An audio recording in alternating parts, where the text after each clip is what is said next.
At World Remit, we understand what the journey is about, how it can sometimes take a little distance to bring us a little closer together. With ways to save more when you send more, World Remit is here for you, so you can be there for them.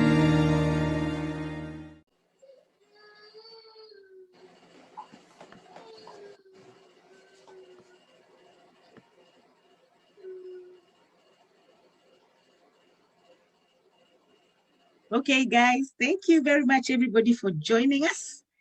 And we are live on Facebook now. So thank you very much, everybody, for joining today. Just a little introduction. I'm going to introduce my guests, the speakers of today, as we talk about BBI. And we know it's not about politics in Kenya, or it's just about diaspora, because we want to know how are we involved with this BBI? Is our interest being taken into consideration with this BBI? So I'm just going to introduce all my guests today, my special guests and the speakers as well. So on my right, I have Walter Onuga, and Walter, you're also going to introduce yourself just a little bit more, okay? And then I have me, Lydia Olette, of course. And then I also have Weldon, and Weldon lives in France. And then I have Alois as well, or Phil. He lives in the UK. And then I have John Kanyaru as well, and he lives in the UK as well. I'm just mentioning your names, but when I give you a chance, you're going to introduce yourself a little bit more, because I don't want to take your spotlight. This is all about you and BBI. And then we also have Ruth Ambogo. She's in Kenya right now. And we have Langat as well, who is actually in the dark. I don't know that he paid his bill, electricity bill. Okay, he's coming up. So we have Langat as well. And then we also have Dennis Odipo as well as our guest, okay? So thank you very much, everybody. So I'm going to give this chance to Walter first to introduce himself. So Walter, thank you very much. If you can just take over and introduce yourself. Thank you, Walter. Good evening, everyone. My name is Walter Nunga. I live in London. And I work under traffic and enforcement in one of the boroughs in London. When it comes to issues in Kenya, I'm always getting involved. And the issue of BBI is one that is a bit of a mystery. And I hope we can discuss it and see where we are. Thank you very much. Okay, thank you very much, Walter. And now I'm going to, on my left here as well, I have Alois Moai, Alois as well, and I know him as Phil. So Phil, I think I'll use that name, Phil, because that's what I call you. So if you can introduce yourself, please, Phil. And remember, guys, when you're not talking, please mute yourself. Okay, thank you very much. Hi, everyone. My name is Alois Ngolu. Here I work as a probation officer, and I'm also a PhD student here in Leicester, doing criminology. In matters BBI, I'm not a constitution or anything, so I'm just a noisemaker like everyone else. And who's looking to see whether the interest of the key people have been taken into consideration, especially the people in diaspora and also our community. So hopefully that where our discussion will be, we'll bring the ideas there, the things that will not be mentioned, or the things that the BBI is either doing good or is doing bad, so we can have those discussions and see. Yeah, nothing much about anything else. Okay, thank you very much, noisemaker, as you called yourself. I'm just repeating what you say, so don't stone me. You said you're a noisemaker like everybody else. By the way, I'm not a noisemaker, so take my name out of that equation. All right, thank you very much.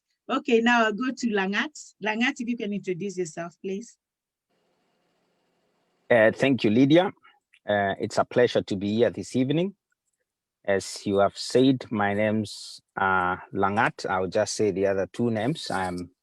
In Kenya, I'm known as Moses Eric Langat. I work at the Royal Botanic Gardens, Kew in West London as a research leader in plant chemistry. And I am also a visiting professor at the University of Surrey in Guildford, where I teach spectroscopy. I run projects around the world, and some of my projects are back at home in Kenya, where I was born, went to school, and was raised in two counties, county of Kericho and the county of Nakuru. And I have relatives scattered all over Kenya, and of course, all Kenyans are my relatives.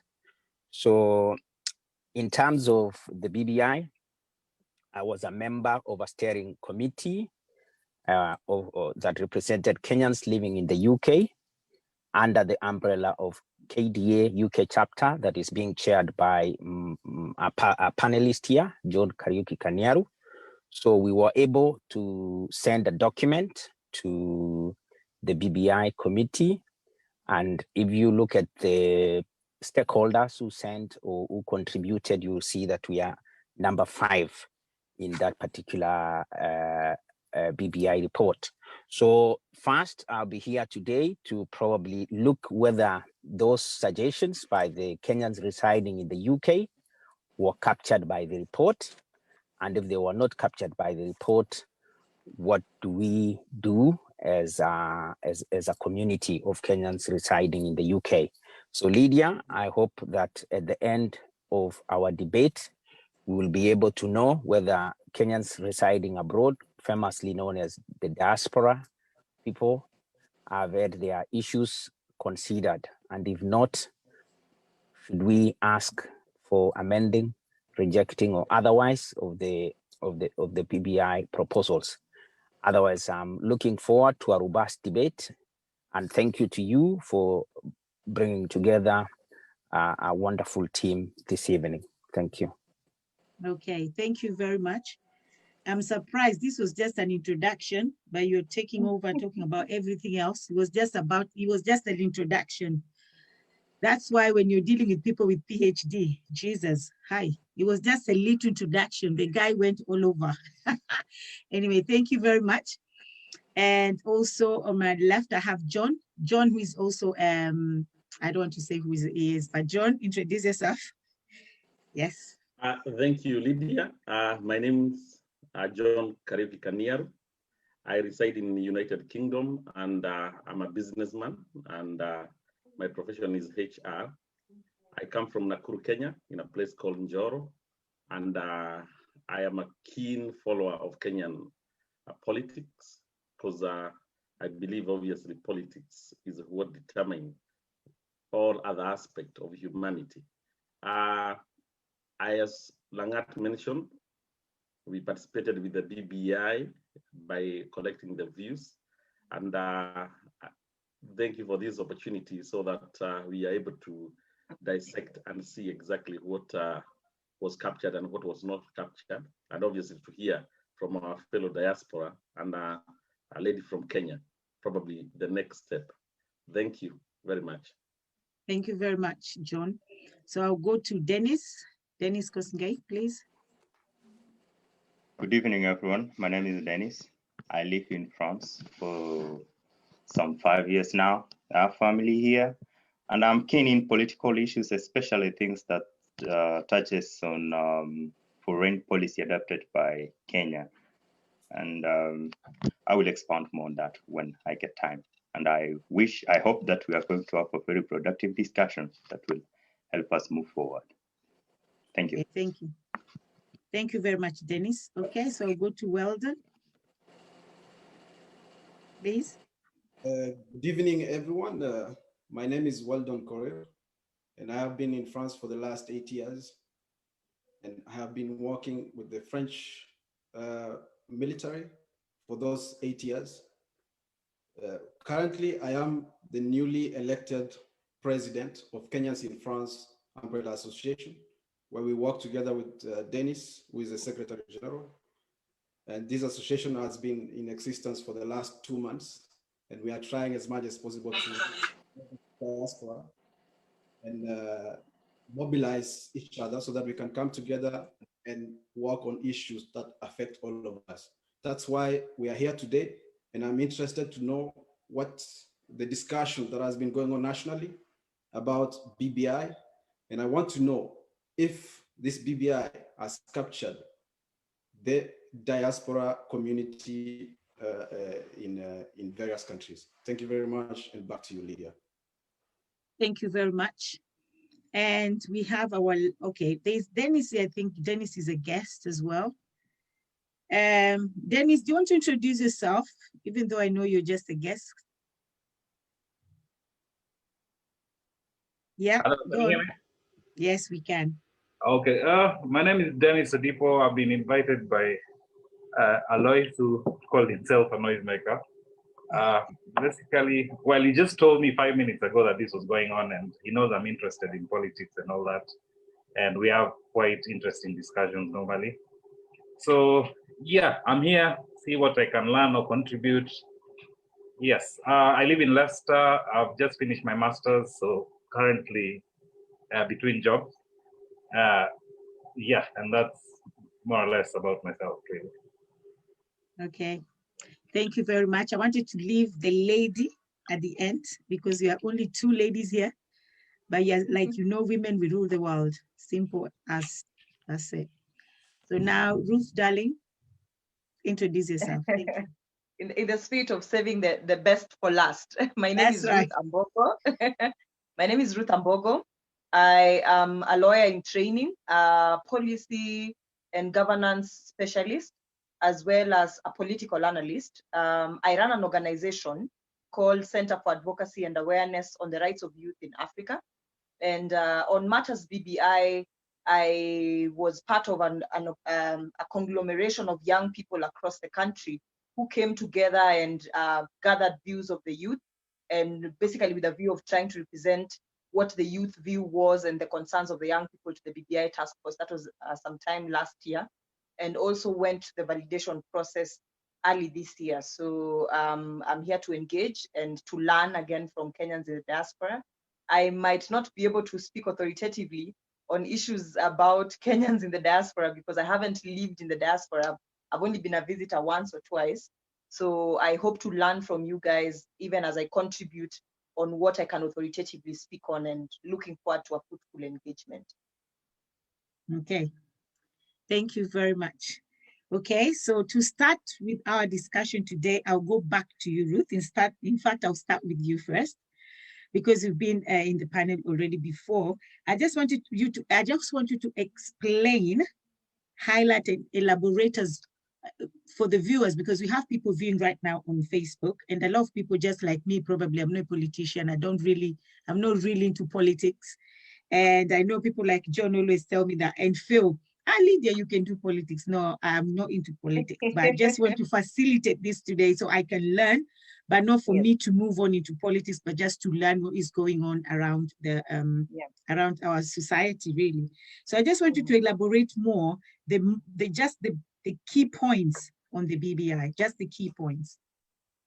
Well, first, before I elaborate on the key points on BBI, I think it's always good to always go back and try and analyze where the journey started. So the Building Bridges Initiative process is one that began in 2018, when the president and Raila Amolo Odinga shook hands as a way of, just trying to restore the peace of the country. If we remember back then, we were at a very tumultuous time right after the elections, and there was a lot going on. People were, certain sections of the country were feeling dissatisfied as a result of the election's outcome, people feeling as if they wanted to secede. There was a whole situation that would have led to the breaking apart of a country that we have so much, fought for and worked so hard to build.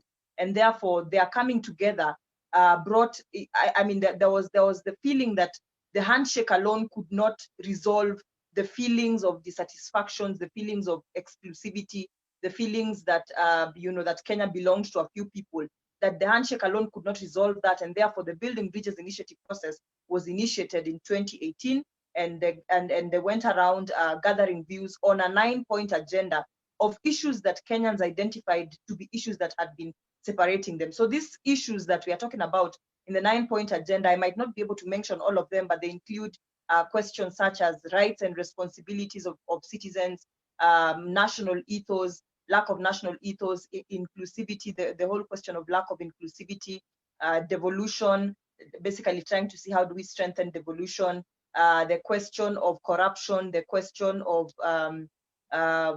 divisive elections, and basically shared prosperity, and security, safety and security. It was a 9-point agenda. So basically, Kenyans were submitting views around this 9-point agenda. So now when we came to the first launch of the very first report, the first report gave the suggestions that Kenyans had given, and the second report was a validation of those particular suggestions. And just to go into these suggestions, because remember, these were coming from Kenyans. Kenyans were saying, this is what we hope to see change. This is what we hope to see improve. These are the kind of reforms we hope to see initiated.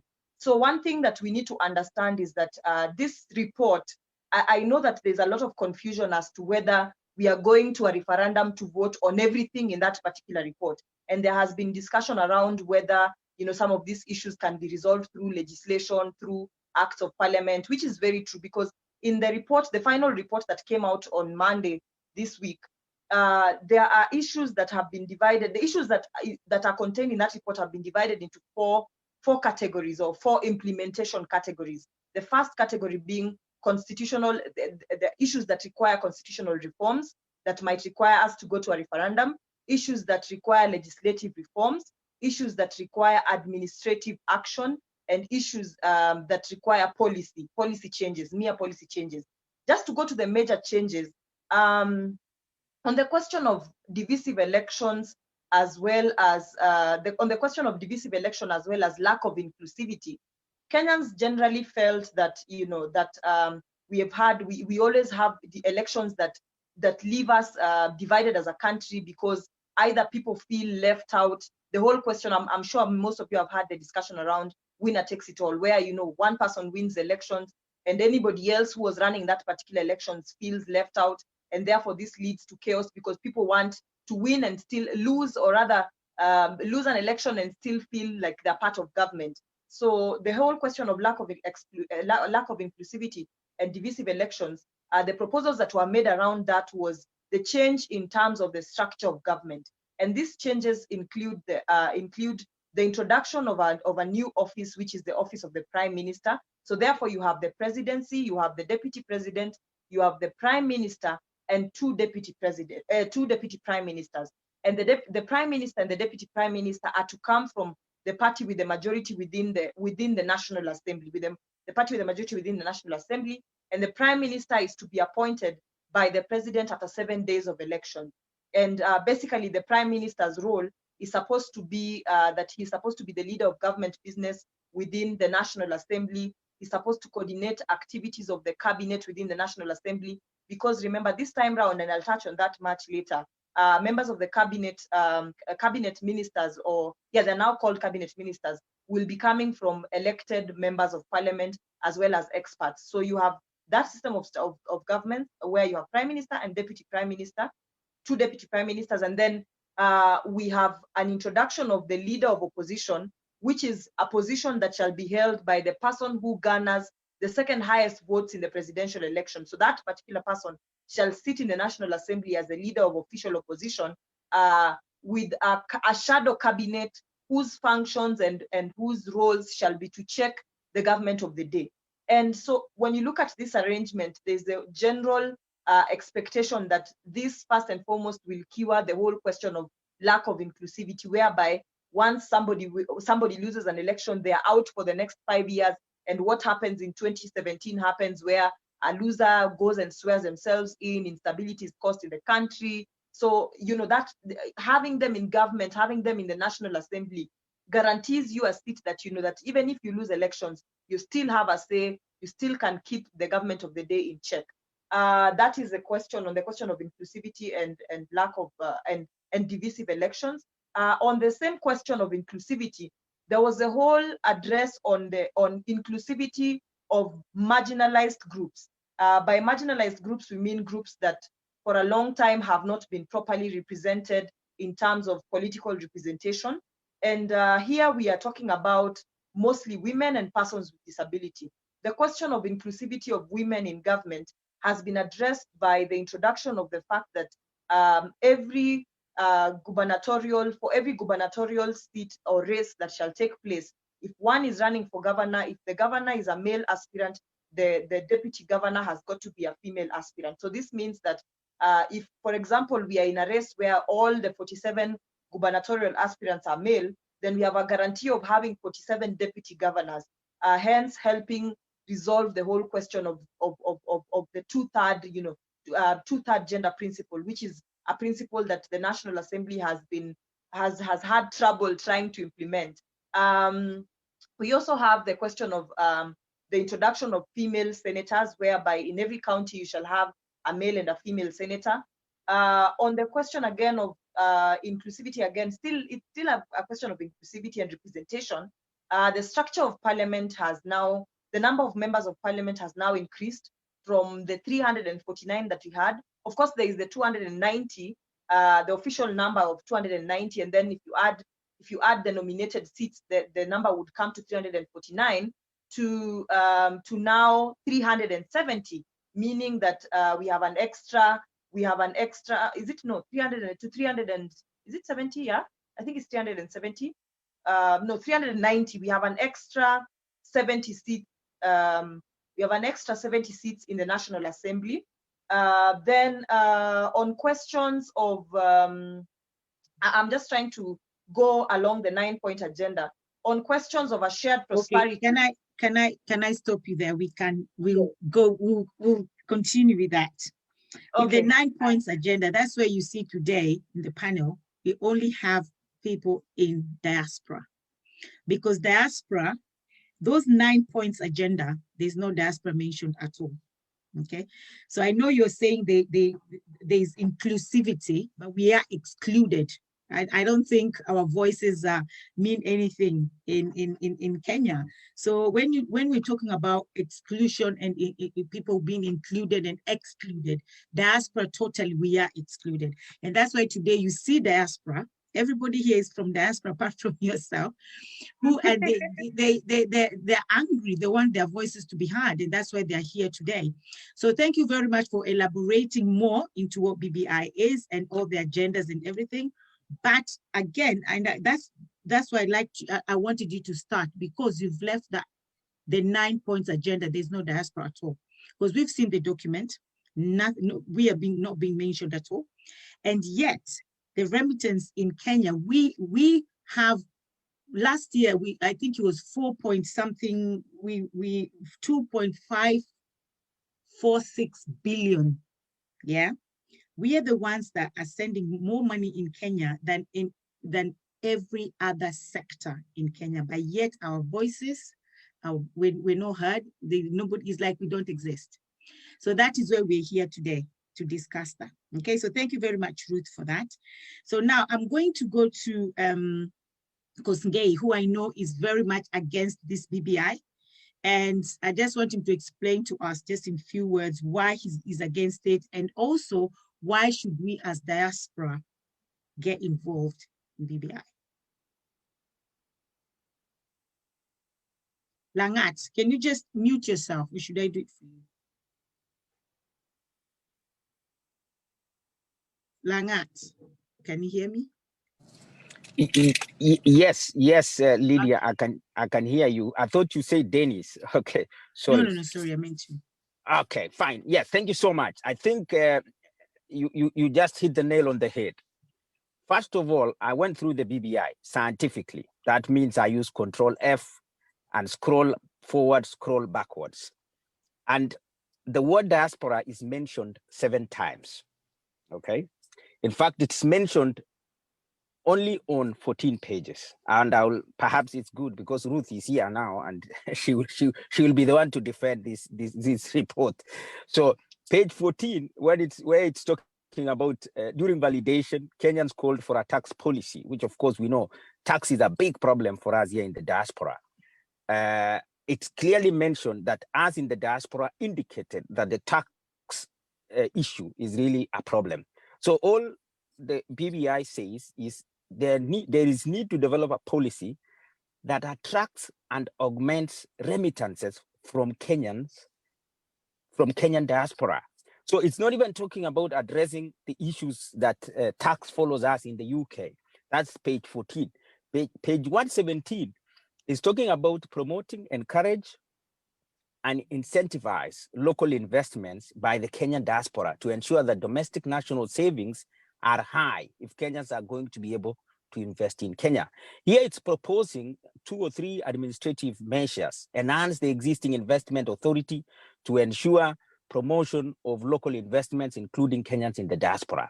Page 119 is talking about offer more incentives, protections, and ease process for diaspora remittances and promote savings and investment in Kenya.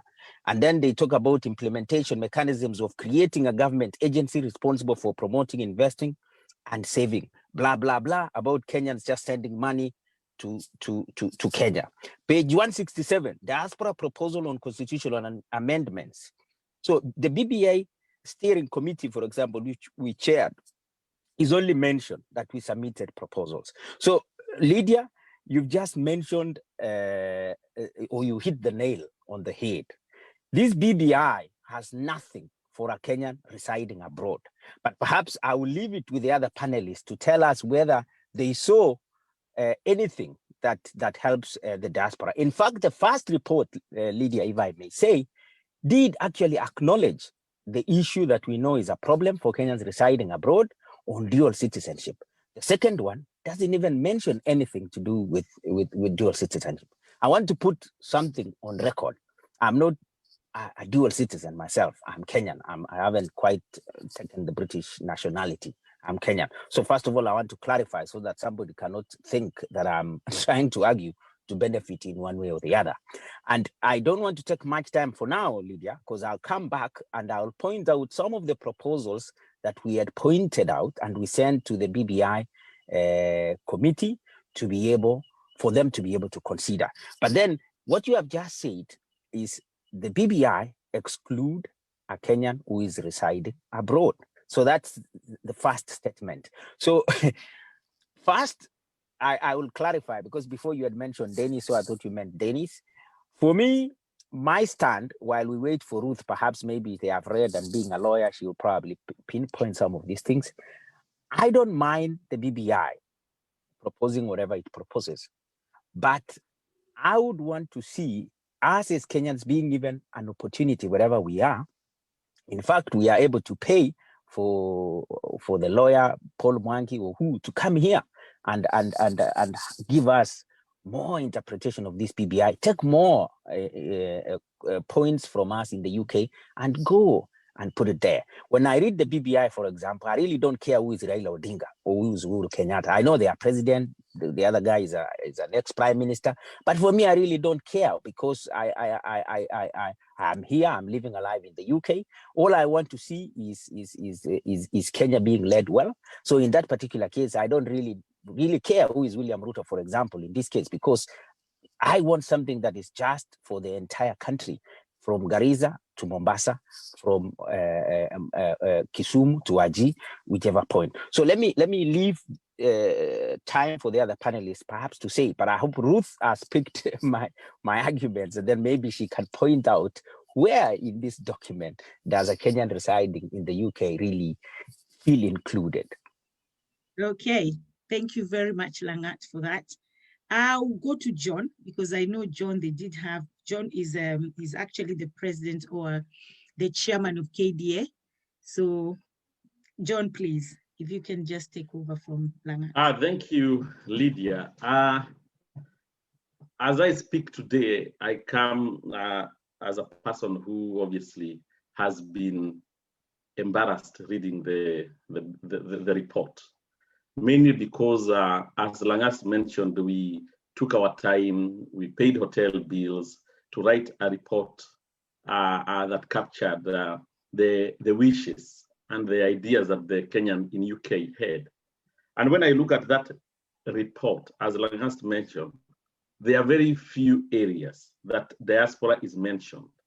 And when you look at the areas that we are mentioned, it is matter to do with to encourage more remittances, to encourage more investment, and having a diaspora desk at a bank in Kenya, like a family bank or any other bank that will be created tomorrow. I think the interest of diaspora is broader than that. When we were collecting the views from diasporas here, one of their clarion call was, and they were quoting Martin Luther King when he said there is no taxation without representation. If the government policymakers have come up and acknowledged that diaspora has overtaken tourism, coffee, tea, in terms of earnings for the Kenyan government, you would think someone would have sat down and looked at this issue of diaspora from a different angle. This is a take policy where they want remittances, but it is not considering the conscience of diaspora. Some matters that bothers diaspora relates to citizenship, and I don't need not to explain what went through with Muguna, whether he was right or wrong. And also, diaspora has never been taken any serious, and this document actually emphasizes on that. I saw our government going to borrow some money from China. If diasporians can send 300 billions to their relatives and whatever they do with that money, what do you think if there is a diaspora bond whereby we are buying a guaranteed bond from the government to build our nation? Money will pour into trillions, but there is no any positive engagement towards matters diaspora, apart from expecting some monies coming from us. So obviously it's a shame. We will be sharing what we had submitted on matters diaspora, because our intention was about investment, but also about policy and representation. And I think that is where we are failing. The government needs our money, which is okay, but can we have some diasporian in the policy making level and in the legislative so that they can legislate? And probably someone needs to point that governments that have taken matters to do with diaspora seriously, like I think it's Philippines, they have a ministry of diaspora, which was one of the things we were trying to propose. That ministry work every day to look at the talents that they have in excess and sell them abroad, and as well to see how that those people who have gone abroad, how they can invest to develop their country. There are matters right now, if we had a ministry of diaspora, you would be expecting. The NHS is saying it doesn't have 60,000 nurses, and we are told we are channeling more nurses than are required. Anyway, I'm just airing, saying the diaspora are ready to engage. There are matters to do with talents. When we are told that London congestion was sorted by a Kenyan who drafted it, and we have traffic jam in Nairobi, it's a joke. Who is taking these people seriously? When the white man came there, they actually a lot of brain drain has come this way. It is a question of taking those brains back to build our nation. Anyway, I don't. When we get into the nitty-gritty, maybe I will expand. But sorry for airing the frustration, because this document to me has a lot of holes, and I think we really need to be told by Our Lady, is there a way? Is it cast in iron, or will this document be redone again so that probably we can resubmit what we had submitted? Thank you. Thank you very much, John. Thank you. Don't be sorry for airing your frustrations, because I think every diaspora, because I also have, somebody said, okay, somebody's asking where to get the documents, and Joy, I'll send you the documents. She lives in Germany. I'll send you the documents, Joy. And then Germany is recognizing diaspora. They have a very good project called WIDU. We do helping diaspora to start small businesses back home. That is in Germany. And then someone says, good discussion. I know BBI is current affair in Kenya today, but it is time we took ownership of small projects in our countries that can have direct effect to our communities without expecting the government to engage. BBI or no BBI, we are falling into the political stereotyping. Okay, somebody said, how much is total Mikopos before we perish? Somebody said we do have diaspora SACCO. Someone said BBI is just a matter of blah blah blah. So yeah, so we do have some people there talking, but I'll go to Weldon. In fact, Weldon is the one who came up with this idea. He was like, Lydia, we're fed up. We need to do something. So thank you very much, Weldon, actually, for coming up with this idea. So I'll pass the microphone to you. Thank you, Weldon. Thank you very much, Lydia. First of all, I want to ask to understand where we come from as a country. As Ruth has mentioned, the history, the formation or how we came all the way to BBI, where we are now. There was a disputed election. That is to say, our institutions are not really trusted. So it went into having a handshake. So the handshake idea was really good because it gave Kenya the political goodwill. And this political goodwill should have been, I expected the president to use this political goodwill to strengthen the institutions, especially the IEBC.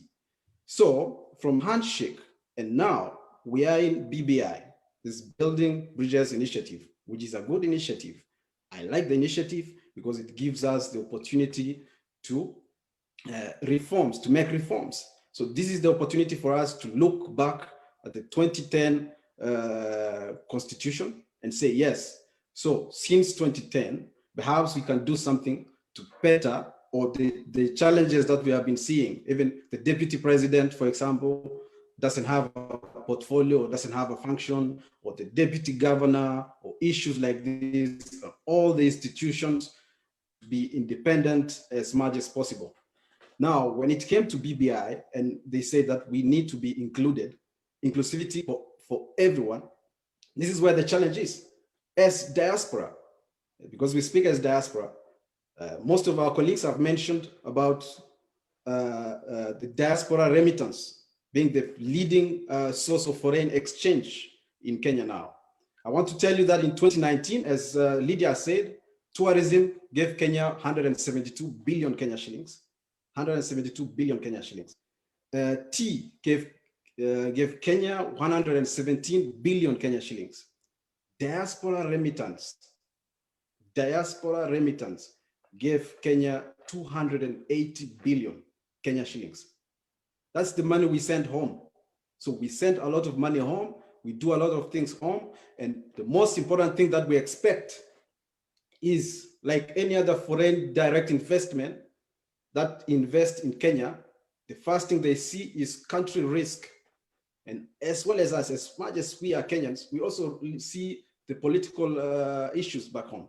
So as our colleagues have mentioned, with all these diaspora remittance that we give home, what are we supposed to get ourselves involved in?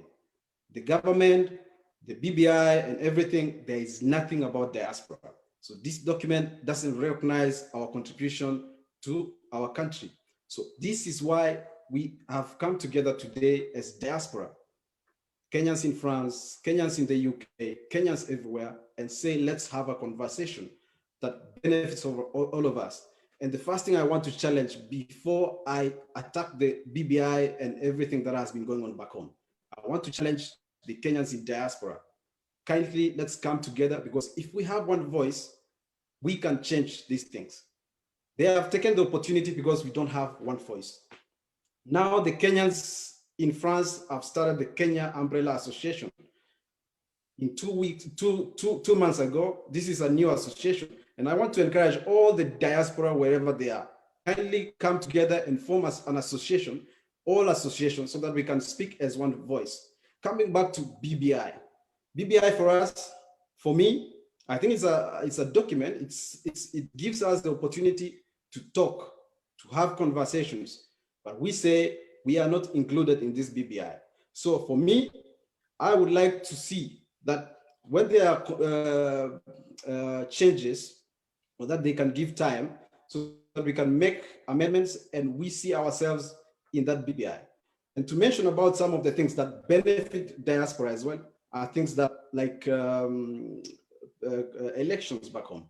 If we have a IEBC that is good, that will help Kenyans do or exercise political or good elections with correct process, peaceful, it can give us time and everything to invest back home. So when we don't have political goodwill, it's very challenging for us in diaspora to have investments. Because, for example, if you say someone from Central to invest in Kisumu, it's very difficult. Someone who is in diaspora cannot buy land in Kisumu. These are some of the things that we need to see as diaspora, because we have the capacity to invest, but because of tilting political situations back home, we cannot invest. So I want to ask all the diaspora to come together and we make this discussion ongoing, and we push the government, we use our embassies, we make possible ways to make sure that our discussions or our issues are included. I want to thank those guys who participated in the BBI, though most of us, we were not even aware. It was not yet, for me, it was not yet a conversation that I was part of, because I was not in for BBI, I was in for handshake, but now it's a conversation that involves all of us. So for me, as we have seen in that document, I haven't seen anything that benefits the diaspora, and I want to request those people, Ruth, wherever you are, pass the message. We are going to make sure that diaspora is represented, or this BBI is not for us. Thank you very much, and back to you, Lydia. Thank you so much, Weldon.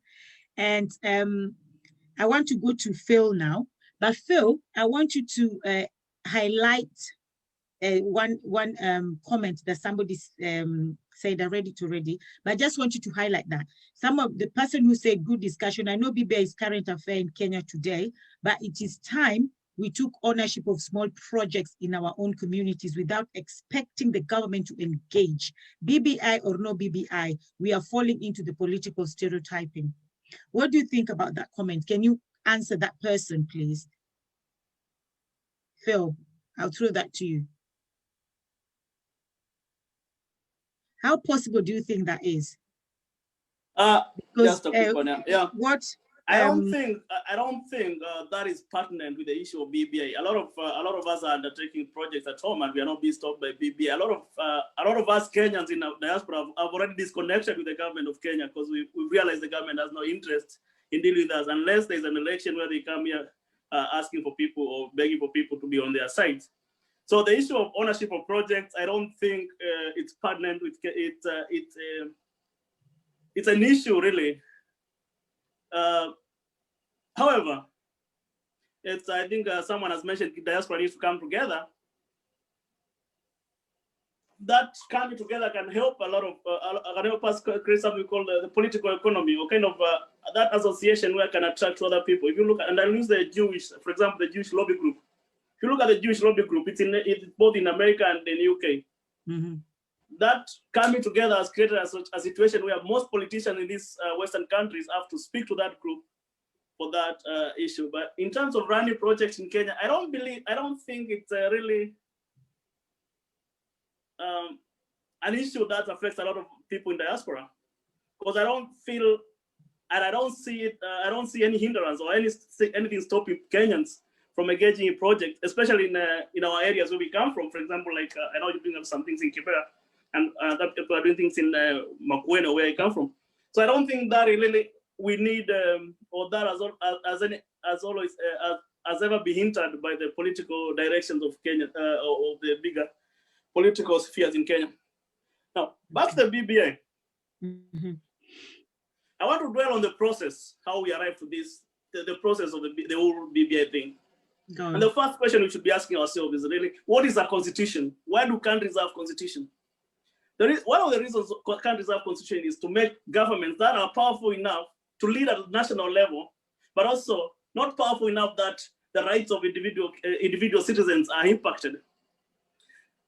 If you look at the situation during the Moi time, we had such a system where the government was so powerful enough at national level but the rights of individuals Kenyans were not be like taken care of, or people were getting arrested left, right, center. So that's why we created that. That brings up our next question. When we do constitutional amendments, we amend constitutions to correct a fault, and also at the same time, the implicit reasoning of why we do constitutional amendments is to highlight our constitutional values, the things that make us Kenyans, the things that make us who we are. Now, before the 2010, we carried a constitutional, we carried the 2010 constitution came in to correct a fault where we had a powerful government and the rights of Kenyans were not being respected. And we ended up with the 2010 constitution, which I may not like, but compared with where we are going, it actually looks like the Bible or the doctrine that should be ruling us.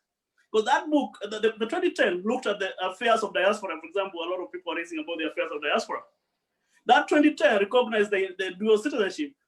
And if you remember well, there's the Kenyatta on his first time even had someone in charge of diaspora affairs. I think Dennis Itumbi was in charge of diaspora affairs.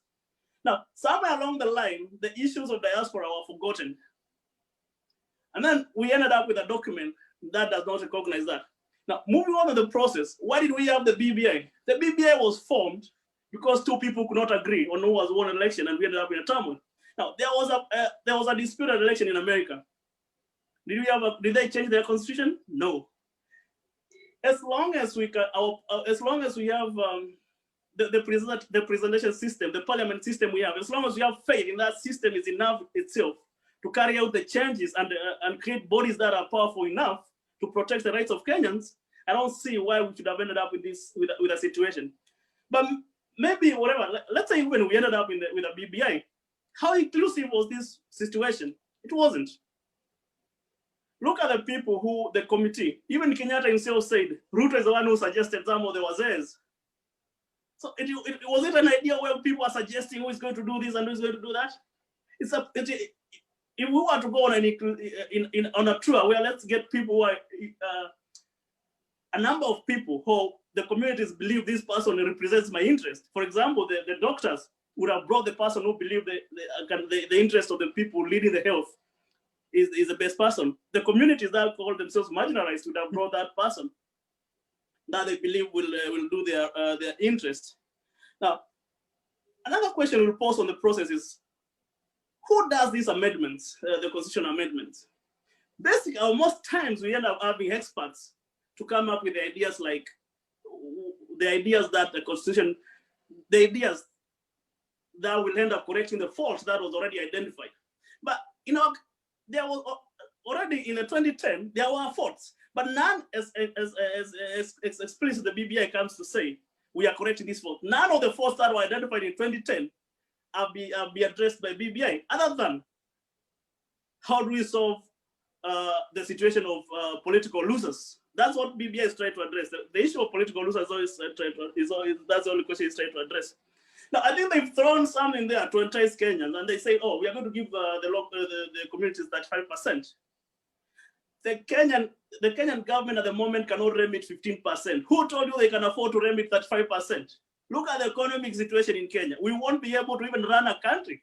That time they are talking about remitting 35%. The issue of Kenya is nothing to do with tribalism. Let's not lie ourselves. Oh, we have a PP who is a Kamba or whatever that they are going to solve our problem. The issue of Kenya is Kenyan leadership or Kenyans who end up in leading positions. For example, let's look at one of the suggestions of the BBI is like people who lose elections end up being nominated, for example, in the county assembly. Can you imagine a situation where we have someone who won an election and someone whom we defeated sharing the same county assembly? How do you even expect those people to pass anything that can help anyone?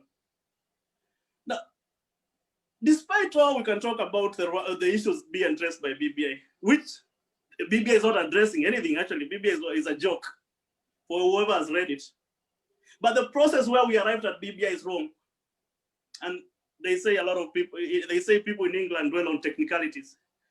If we end up creating something based on a false process, then the whole entire thing can be challenged by someone, and nobody will ever be happy.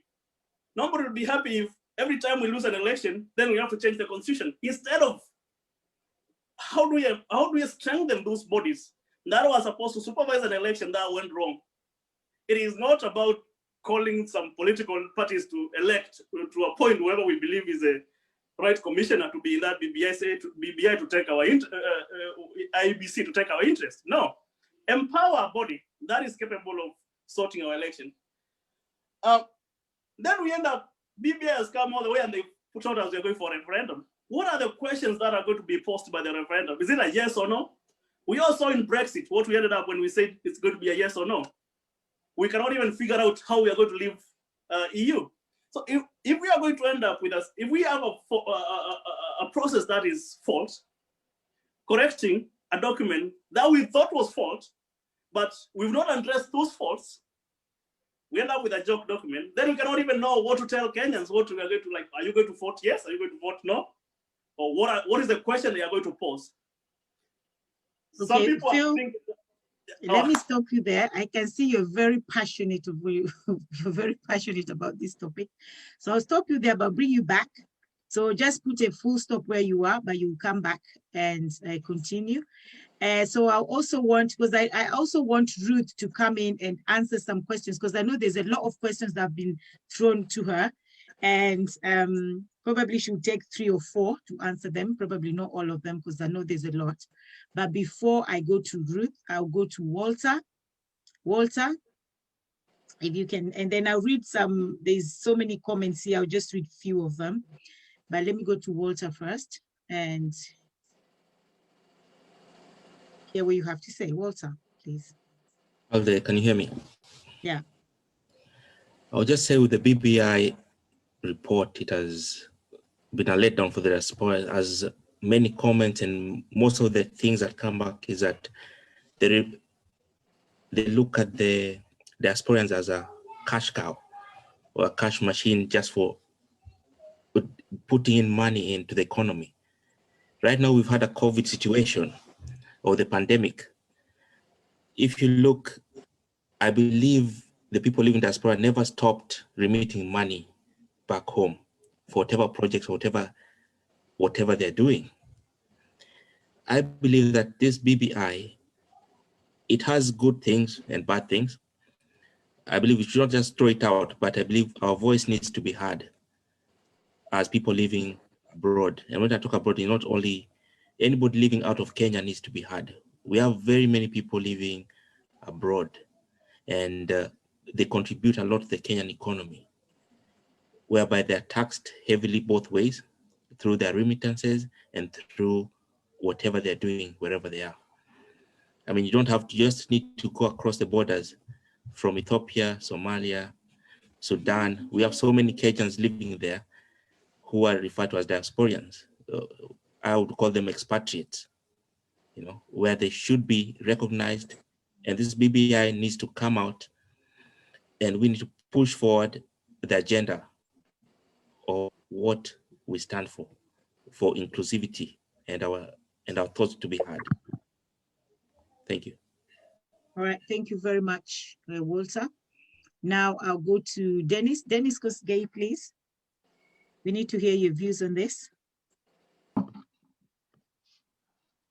Good evening, everyone. I muted myself because I was expecting Walter's talk to be a little bit longer. For me, I don't know where to place myself after all that have been said, but I'll start by an analogy. There's a story of a Canadian, this is a real story, who went to Africa, who went to the Congo, the Belgium Congo. And there he found that the natives were playing with some interesting stones, which were later discovered to be diamonds. So he gave money to the chief. He built a very beautiful house for the chief in the hill. And the chief sat up there and let him do whatever thing that he wanted to do. Then the guy went to the Belgium government, and the government made it illegal for the locals to carry those stones.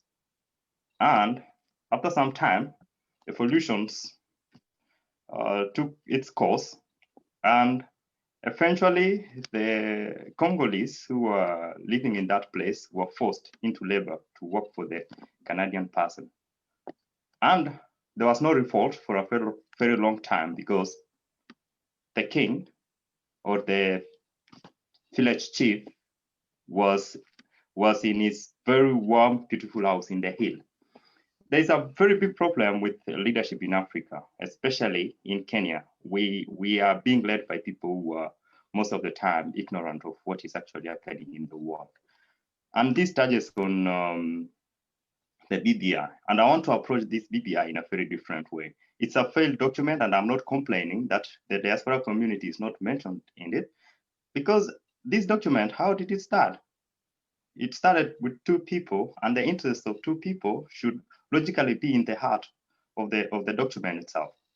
So I saw all that evolution of the PPI and all those things, and the team was trying to bring in more people one at a time, eventually bringing in the whole country into the affair of two men who should have just talked and sought their differences and let us be.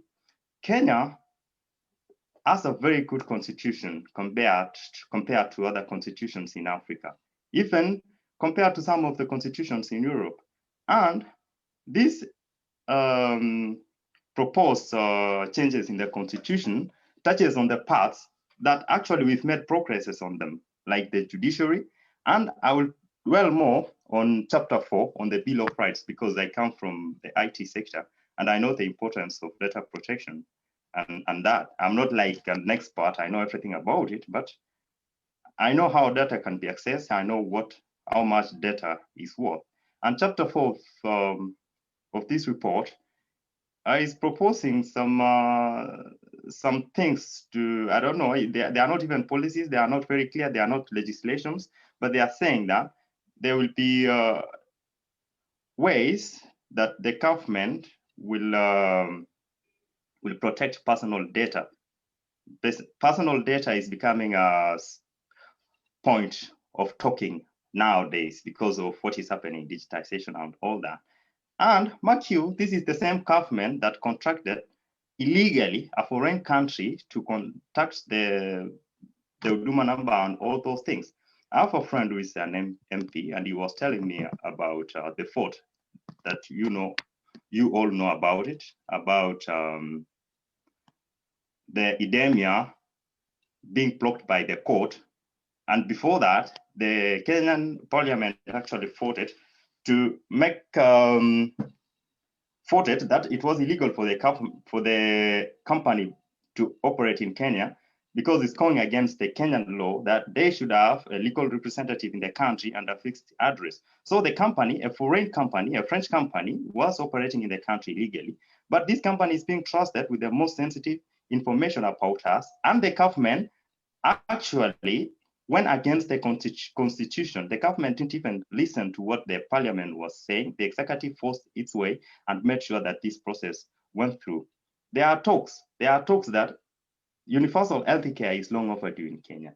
There are talks that when President Uhuru became the president, that was one of the first things that he tried to do. And there's a collaboration between Cuba and Kenya that was progressing towards eventually having like a professional healthcare system that works. And then after that, we would have maybe a universal healthcare.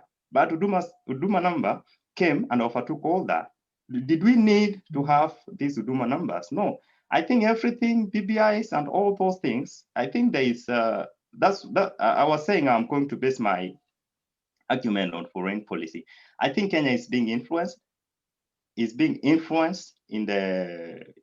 in the way, not just economically, but also politically by foreign countries, especially France and America. And most of these things that we are signing between these countries, we don't even know anything about them. And BBI actually is not an affair of all Kenyans. It's an affair, up to now, we've seen very clearly that it's an affair of Uhuru and Raila Odinga, and the people who wrote it, actually, they lack the technicality to explain the solutions. They lack the technicality to show us actually what are the solutions are they giving to the problems that we are having.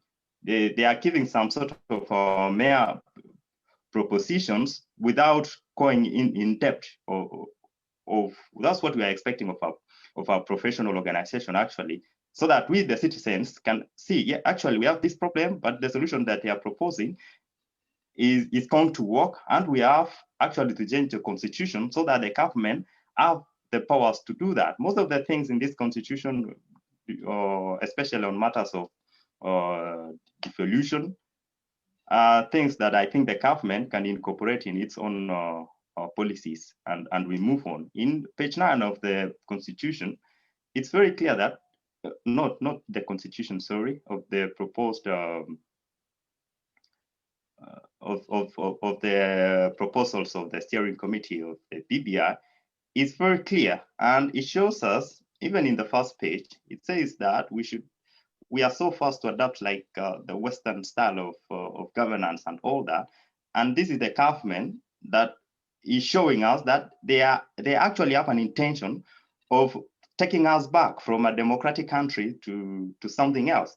And a democracy actually is not like a Western thing. Democracy existed in Africa before. People used to talk, people used to vote.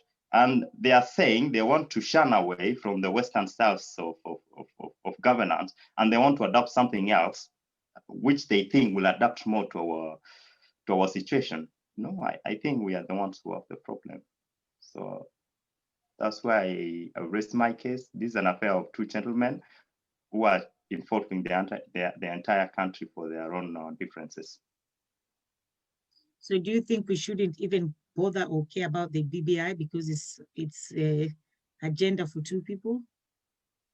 Since it's here, since this thing is here, and if we are courageous enough to see it as it is, and if our interests are not captured in it, I think we have a responsibility also to point out that things are not correct, and we have a responsibility to resist it and organize ourselves in a manner that we are able to influence policy and capture attention of people who can listen to us.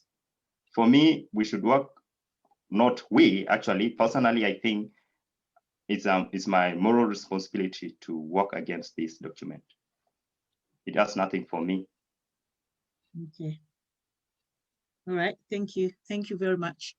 Dennis, we have two Dennis today. So the other Dennis, the other Dennis that lives in the UK, because the other Dennis lives in France. So the other Dennis, yes, can we hear your point, please, before now, and then we can go to Ruth.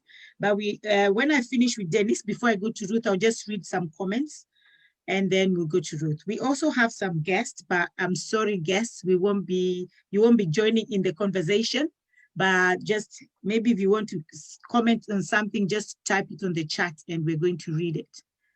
Okay, thank you, Dennis. Go on. Anyway, as I mentioned, I was just informed about this 5 minutes before I joined. I think Dennis has coined my views, really. I think BBI is just a checkbox. I mean, the diaspora being invited to, I think, what's his name? There's a gentleman who mentioned that there are groups that were invited to give their views as the diaspora, and I believe that's John and John Langat, yeah. And I believe there was the Kenyan patriotic movement that was heavily involved with other groups like John. And I think, anyway, I saw that none of their recommendations were included within the BBI report. So I think strongly, I believe that that was just a checkbox activity like other projects that are normally part of the Kenyan government project. So I believe it's, as Dennis said, I think it's just an affair between two gentlemen, and until they convince me and other Kenyans otherwise, I don't think there's any sort of really positive interest for Kenyans in this BBI report. Maybe, what's the name, Ruth can convince us otherwise. I don't know. Yeah. Okay, thank you very much. I think because there's so many comments. I don't know if you guys can read the comments as well, but I think there's so many people who are saying, oh, we have organization like this, we have organization like this, and so many different diaspora in France, Germany, I don't know where, even in the UK, they have this organization. Why don't you join this? Another one now is called Kenya, Kenya Moja National Party. There's all these different parties in diaspora. And somebody say, perhaps what we should do as action, use social media to get the attention of the government to engage. I'm thinking digital protest. We can agree to use similar platform. Lydia Olet inviting Kenyans in the diaspora to wear protest t-shirts or banners. Pick a day, anything short of this is just talk, talk, talk. Well, personally, I feel like because we have so many organizations, there's this and there's that and there's this, we're not really together as diaspora. But if we had one umbrella, like this guy actually is also suggesting, if we had one umbrella, and then even if we approach now and we say, okay, now we're here, we want us to be included in BBI, then they'll listen to us. But the fact that it's so many different organizations, and this organization is saying this, and this is saying this, and this is saying this, it's too many. I think it's too messy. But if we were just together under one umbrella, which to be honest, it's gonna take time. That's difficult because diaspora is huge. From like Walter said, Ethiopia, so South Africa, they're all diaspora. It's huge. So I think it's us, instead of it being just talk, talk, talk, like someone said, we should find a way how to bring all of us as diaspora under one umbrella. And I think by doing that, our voices then will be heard. Can I say something about that? Yeah, go on. I think, as I said before about the Kenyans in France Umbrella Association, other countries should follow the same, because we have other Kenyans associations within Kenyans in France Umbrella Association. And Kenyans in France Umbrella Association is recognized by the embassy and has other associations inside, and is the only body that communicates between the embassy and other Kenyans. So if you start like in other countries to have all these associations coming together and individual members to form one single umbrella association, so that it would be easy. I know it's difficult. Even here we have challenges. There are some other associations that does not want to be part of umbrella association, but it's the beginning. So it's a challenge, but it has to start somewhere. So I'm challenging the Kenyans in diaspora to do this. We are like over 4 million Kenyans in diaspora, and we don't have a voice. They are not listening to us because we are not united. Yeah. If we do like this, it's zero work. Back to you. Yeah. Yeah, go on, Dennis. Lydia. I think what you're talking about, like having an umbrella a sort of system where it includes all diaspora, not just the UK, but an umbrella system. And I think, correct me if I'm wrong, I think within the proposal given to the BBI committee by diasporans was to form a Ministry of Diaspora Affairs within Kenya that could be an umbrella sort of system where all views are collected together. But I think this was not mentioned in the report. And I think this was one of the major recommendations that diaspora had given, that a ministry to be formed in Kenya, a Ministry of Diaspora Affairs. So if this was completely ignored and it's not mentioned anywhere in the report, I think that's just a sign that they feel it doesn't really matter. Yeah. Lydia. Sorry, Weldon, I'll cut you because I have Kosgei who raised his hand up. There's how you can actually raise your hand up as the people of .com. You raise it the way Kosgei raised. You don't just raise it virtually like this, because then we have to be .com as well. We move with the time. Don't be left behind. So well done. You're left behind a little bit. So we'll talk later. Let Kosgei. Actually, Lydia, sorry, I'm the one who confuses you. This is Langat. So I raised my hands. I know I made a mistake and I joined this using something called Keola there, which looks like Koske. Well, I just wanted to point out that we had proposed as what the BBI proposes, new objects for the country. For example, they proposed a new World Development Fund, and in that they also proposed the Youth Commission. So we were expecting them to come up with the Diaspora Commission, and we had proposed, for example, that every mission abroad to have a diaspora attaché who will be able to cater for the interest of the Kenyans residing in the specific countries. And in Kenya, we had proposed that the Department for Diaspora Affairs within the Ministry of Foreign Affairs be created. And we proposed that there be a principal secretary to man these particular diaspora desks.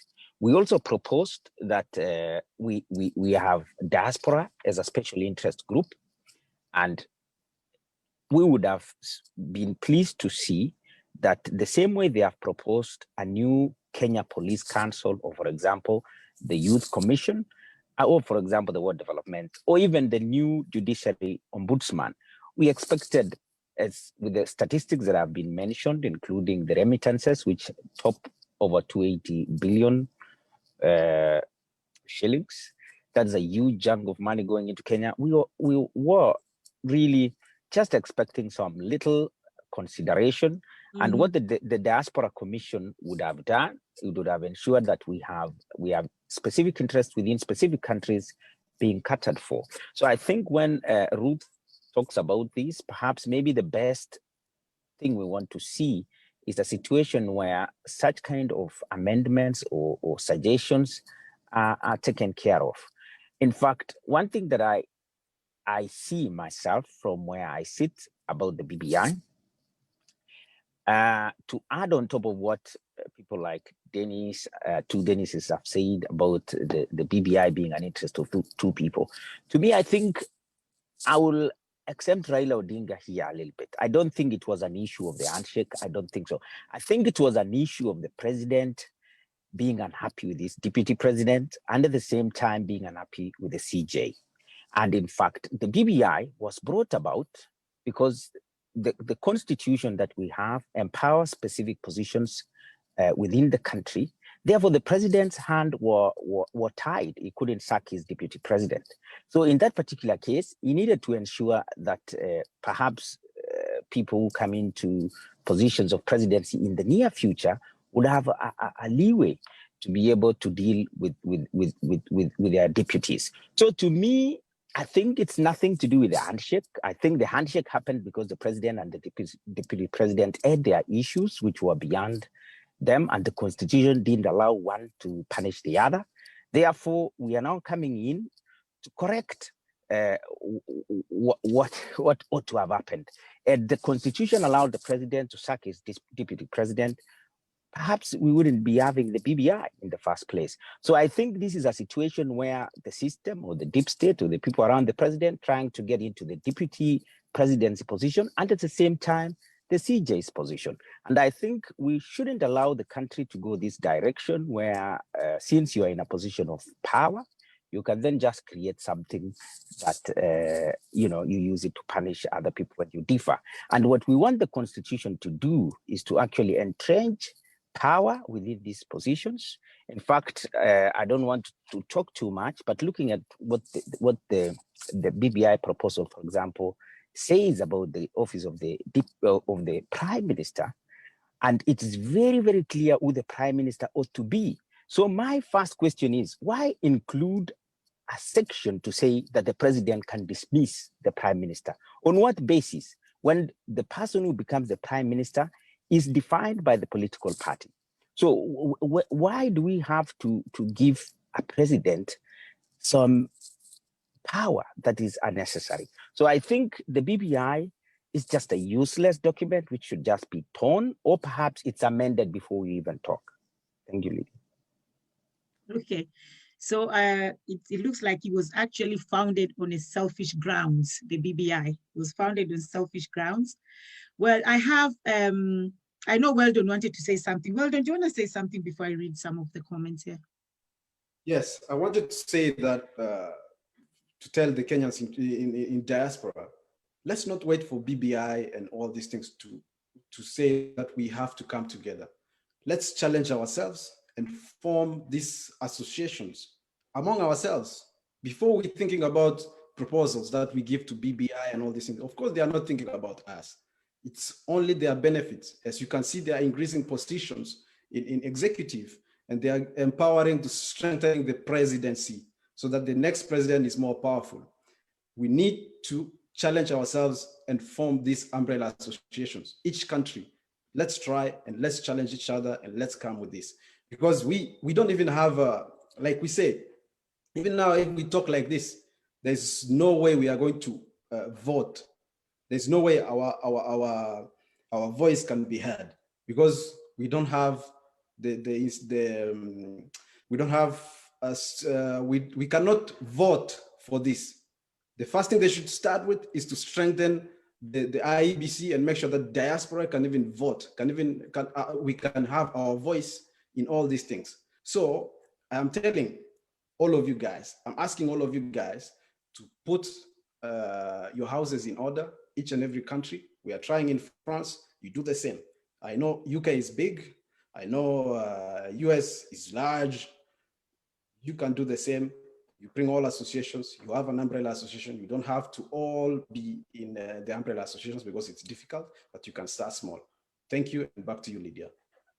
Thank you very much. And Dennis, I would like you, because actually Dennis Kosgei was meant to be my co-host. I don't understand how he became one of the panelists, but it's all right. I can do this. I think it came just naturally. Naturally, good. And if you want me to help you out, I can. Yeah, I just want you to answer on the chat on Zoom. There are some questions, yes. But what I can see you doing, you're answering it privately. So it's only me who can read your answers. So do it for everybody. You're doing it privately, and I did not ask those questions. So you need to say everyone, and everyone will see your answers. Then you'll be answering Morris, who actually asked the question. So do everyone and then answer Morris, please. And before we go, also back to Ruth, I just want to read something. Somebody actually said, I'm locked and I'm in Texas, and I can just say BBI is a scam. That's someone watching from Texas, by the way. And then we also have people watching from Dubai. We have people watching from all over the world, actually. And somebody say it's the beginning of a conversation that has been overdue. Why the hurry of a referendum that is being pushed to happen by 2021? We do not reject BBI, but let's go bit by bit within all those proposals from legislative policy, etc. So leadership should go to every tribe and see what will happen. So leadership should go to every tribe. This person feels like leadership is only one-sided, and we have more than 42 tribes in Kenya. To me, the BBI was just for the two people, Uhuru and Raila. If it was the genuine one, they could have included all the top politicians. There's so many, but you guys can read them later. And then silent majority to Konyumaya BBI. Okay, somebody said they're behind the BBI. And guys who are watching as well on Facebook, I'll just ask you to share, please. Just share, just share in Kenyan groups, because I don't think other people know what BBI is or probably interested. But just share on Kenyan groups. We have so many Kenyan groups. Share on your friends as well, with your friends, so that everybody can get involved. And that is how we all start getting involved, by sharing. I am in the UK, but BBI is a conversation, is for only the elites. Wow, that's what somebody thinks. They live in the UK. What captured is only seats for the elites. It has nothing for Wanjiku or Mora. Okay, so somebody thinks BBI is just for the elites. This is someone who lives in the UK. So you can see how diaspora are feeling about this BBI, because Texas, not interested. Every UK, not interested. So they think it's a scam. So we have to do something about this BBI. Do I agree? I don't know, I'm not an expert. Okay, so now I'll go back to Ruth again, because I know Phil also is itching on his chair to say something. This guy should be the next president of Kenya, I think. He's itching so much. So anyway, Ruth, over to you, Ruth. There's so many things to be highlighted. Yes, there's a lot to be highlighted. There's a lot to be clarified. But just before, because I felt like when everybody was talking, they were saying, you know, hopefully Ruth will convince us, hopefully Ruth will make this clear, hopefully Ruth will represent us. I just want to clarify that I do not hold brief. I do not hold brief for the task force. I am here on a personal capacity, and as a Kenyan who genuinely is on the other side, as opposed to majority of the members here, is on the other side feeling that this is probably a conversation that could bring about the much needed change in this country, looking at the proposals that have been given critically. And having clarified that, there's a lot of talk about, one thing that I would like to demystify is that they talk about this is a document for two people. In fact, I've had I think the last person who spoke before you went into reading the comments had very good proposals. The first thing, one thing that I didn't understand, and I mentioned at the beginning, is that I might not know the issues affecting Kenyans in the diaspora. I might not know what propositions you guys would have wished to see in this particular document. And I was very glad to hear the last gentleman mention quite some good things, you know, the establishment of a Diaspora Commission, Department of Diaspora Affairs within the Ministry of Foreign Affairs, a diaspora attaché to every embassy. Very, very good propositions, and I was happy to hear that, until he got to the point where he started talking about how he feels that the document is was as a result of the president, or this whole process was as a result of the president not being happy with the deputy president and the chief justice. And I would just like to take him back to the events of the handshake. The handshake came literally 5 months after the elections, about 5 or 6 months after the election. At that particular time, the president and the deputy president were two very happy brothers working together, wearing red ties and matching suits, and, you know, sharing light moments out there in the public. It was until the handshake that now their relationship, after the handshake, that their relationship began deteriorating, you know. So when you say that the handshake was because of lack of communication or issues between the president and the deputy president, clearly you can see a fallacy there. They had just come from an election. In fact, their relationship began deteriorating after the, you know, handshake, and for various reasons that have been out in the public, and for various reasons that even the president mentioned on Monday. Second, to demystify the fact that this is a conversation between two people and this was a document for two people. I don't know why we as Kenyans tend to forget the effects of every contested election that we have as a country. And we are now forgetting, and I think it was Alois who was saying that, you know, this is a document that is supposed to be resolving issues of political losers, and because these were just two people who could not agree, who could have resorted to a private resolution of the problems they had, and basically saying it's a conversation about two people that could have been resolved without us going through this entire process.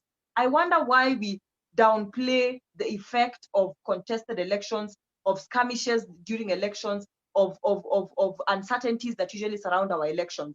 And what usually happens around every other election is that just before the elections, we have uncertainty, we already have fear going on.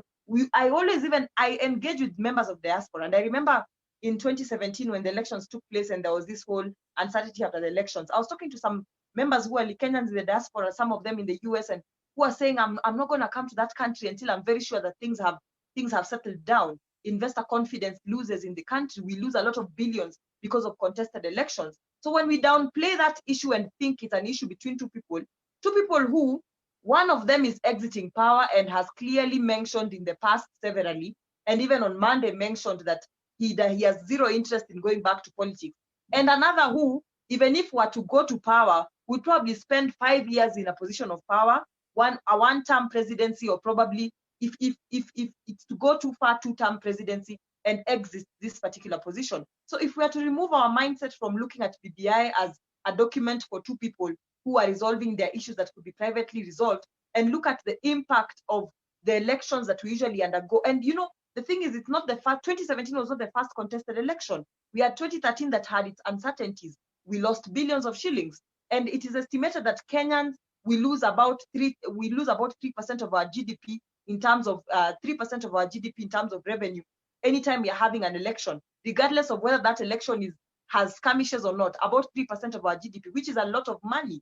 So I think when we look at the bigger picture, which is, this is a problem we've had since 1992. 92, we had issues with our elections. 97, we had issues. 2007 we had issues. 2013 a bit of a bit of uncertainty here and there. 2013 a bit of uncertainty again here and there that cost us billions and billions of shillings. Yet we have a solution that is saying, how do we increase inclusivity? How do we ensure that we do not have a situation where winner takes it all, where even the person who comes second is recognized as a person who has an influence, whose influence, if ignored, would actually lead to an ungovernable country, as what would have happened in 2017. So if we look at these issues from that particular lens, then we can be able to resolve. The misconceptions about this document being about two people, and then to go to the issues of Kenyans in the diaspora. We cannot underestimate the power of solidarity, and I've had Weldon talking about it very strongly. And in fact, one of the persons who was commenting was talking about how maybe you guys can mobilize through online. Let me tell you, women were able to achieve the gains that they have achieved right now because of the solidarity that they put together to demand for what they wanted. Women made their voice clear, and they said that if our interests are not taken care of, we are 50. I think they are 50.44%, 50.5% of the voters in this country. If our interests are not taken care of in terms of representation, we are going to make sure that these proposals are tanked. This document is tanked, and therefore their solidarity, and they came together. They had a movement, and I remember I attended some of the meetings. Common Women Agenda, that all women in Kenya came together, regardless of their political parties, regardless of their affiliations, came together and said, this is what we want for ourselves, went, issued press conferences, held stakeholder meetings with women who are in serious positions of influence, and made known their demands, and that is how their demands made it to the document. Trust me, Kenyans in the diaspora, and I'm speaking from a very genuine point of view, despite being a supporter of this particular document, Kenyans in the diaspora are not the only group that feels as if they were left out in terms of their contribution to the document and what they would have wished to see in the document. I have had a lot of youth groups that have come up. Just the other day, I think 2 days ago, a youth group came up and gave a whole lot of suggestions, and they were saying, if this is not included for the young people, yes, we agree that you have given us all these good things, but if this is not included, we are not going to support it.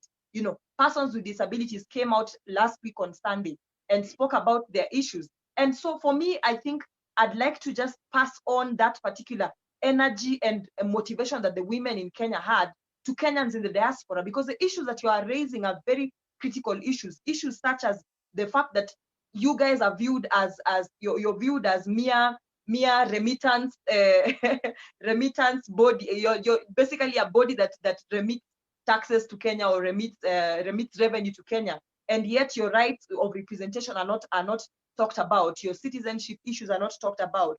The fact that you need representation in terms of not just legislation, but also in terms of policy making. So I think the issues you're raising are very critical. And if I do not get any other chance to speak, I'd like to say that I might not be in touch with the task force, but I have avenues of persons who might be able to influence decisions here and there.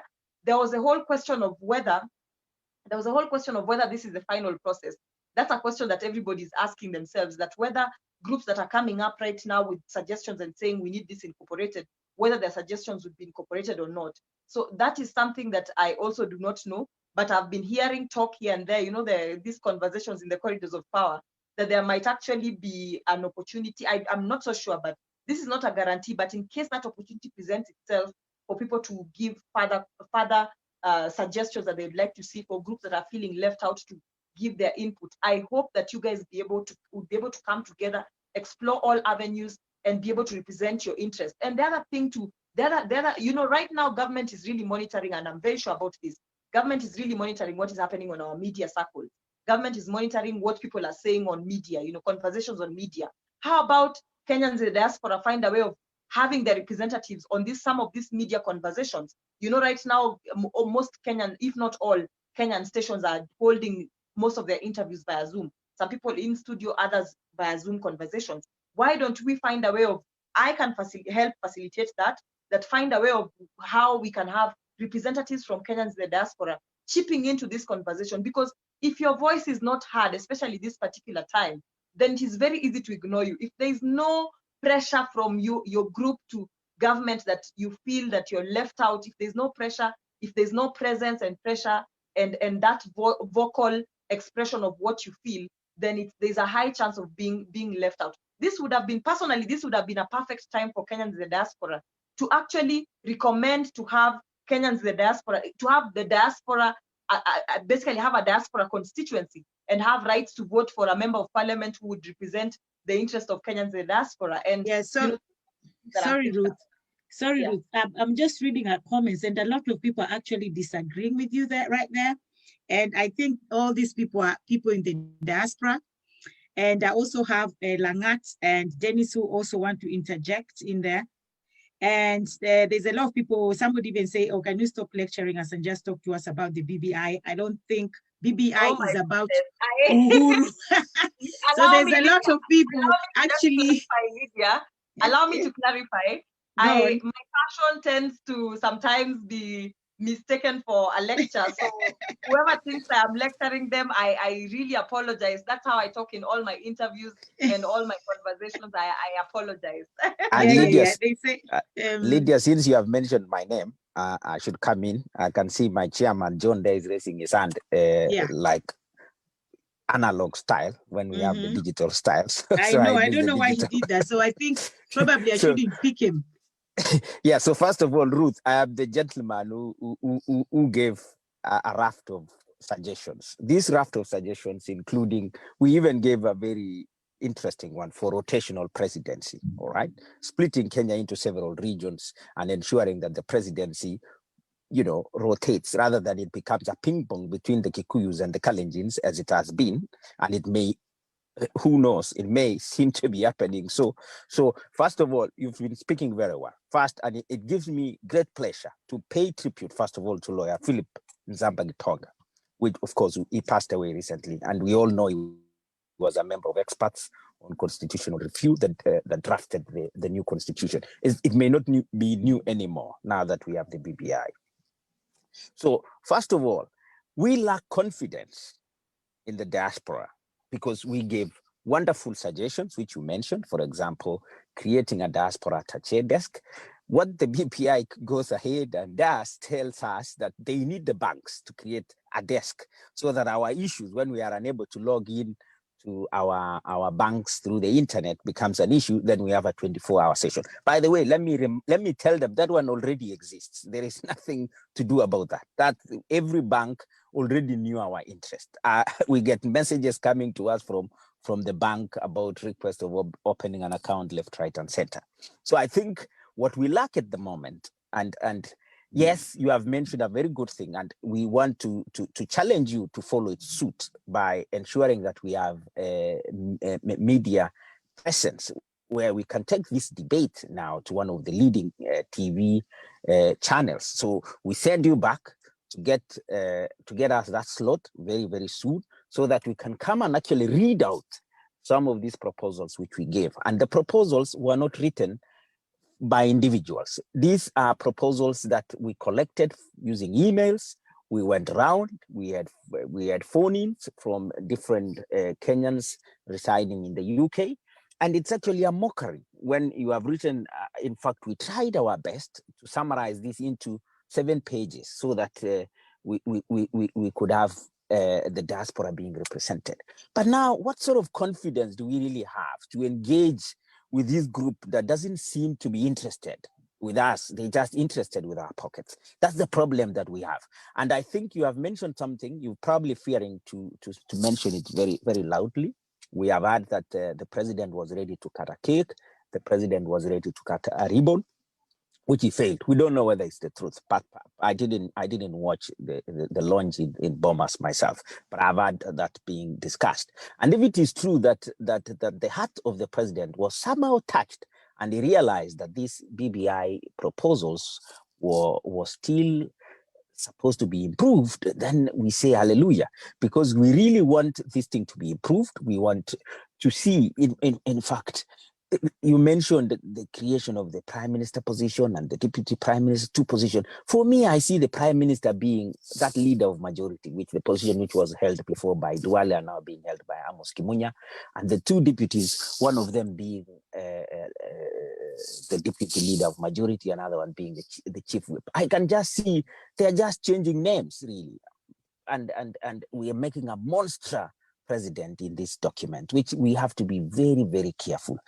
On the issue of us in the diaspora coming together, of course, we belong to different groups. There are so many groups in the UK, and we are engaged. We have leaders, we have John here, and many others who are engaging. In fact, we have some people in Kenya who have a very big group called Kenya Diaspora Alliance, KDA, and a lot of things are being proposed, but it just calls for better understanding. And I think the other thing we want you to keep talking about now is the Diaspora Commission. So when you get an opportunity, can you push that for us? Perhaps maybe we will set up a small steering committee to come up with exactly what that commission can do, and that can be very useful. Thank you. Back to Lydia. Okay, I was muted. Thank you very much.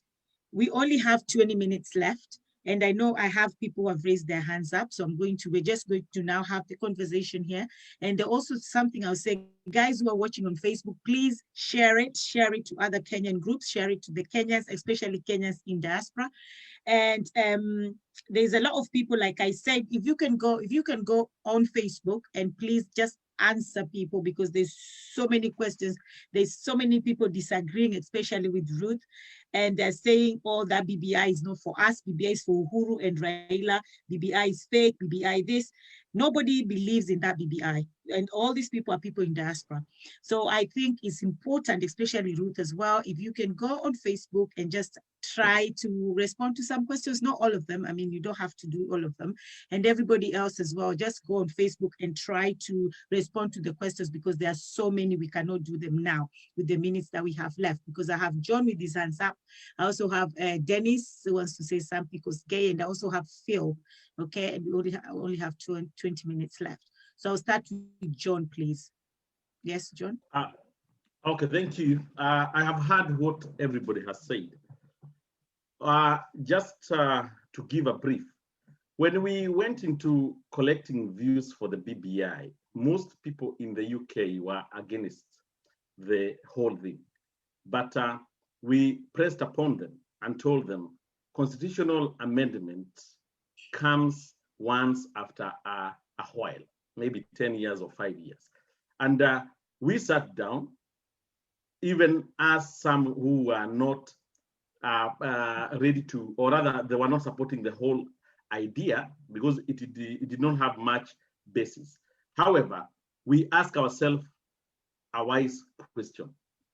If we keep quiet, we don't like the whole thing, we fail to give our views, and one day we speak, we'll be asked, where were you? Why didn't you give your voice?